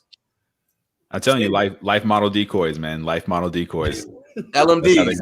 Now we doing LMDs. Yep. No, but seriously, couldn't we go to another dimension and find another identical version of Tony? Depending on where you go, and add that storyline and say, look, you know, like Strange went to another universe. That Tony is a different Tony, but the same Tony. So you're talking about like kind of like in Star Trek where they did the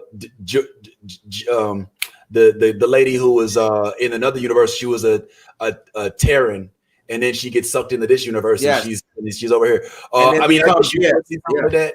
But I don't know, man. I mean, what if they turn him into Jarvis? What if he's the new Jarvis? Oof, man. Listen, there's a whole bunch to unpack. I say we talk about the potential for that next week.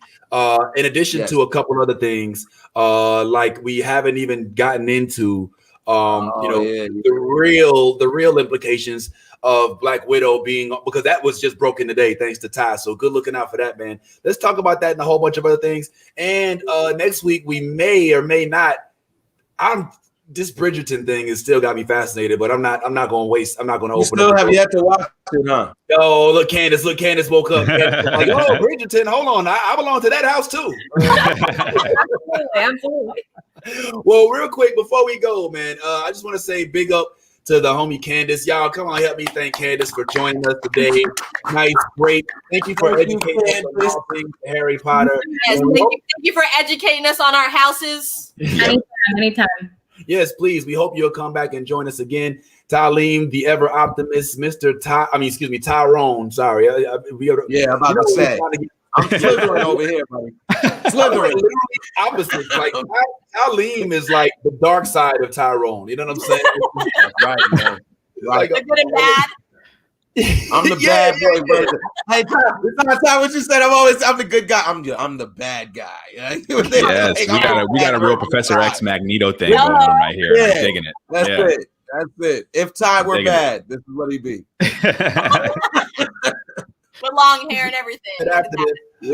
And as for the main cast, thank y'all. Obviously, as always, for holding me down, especially today when when the internet gods were not in my favor. Man.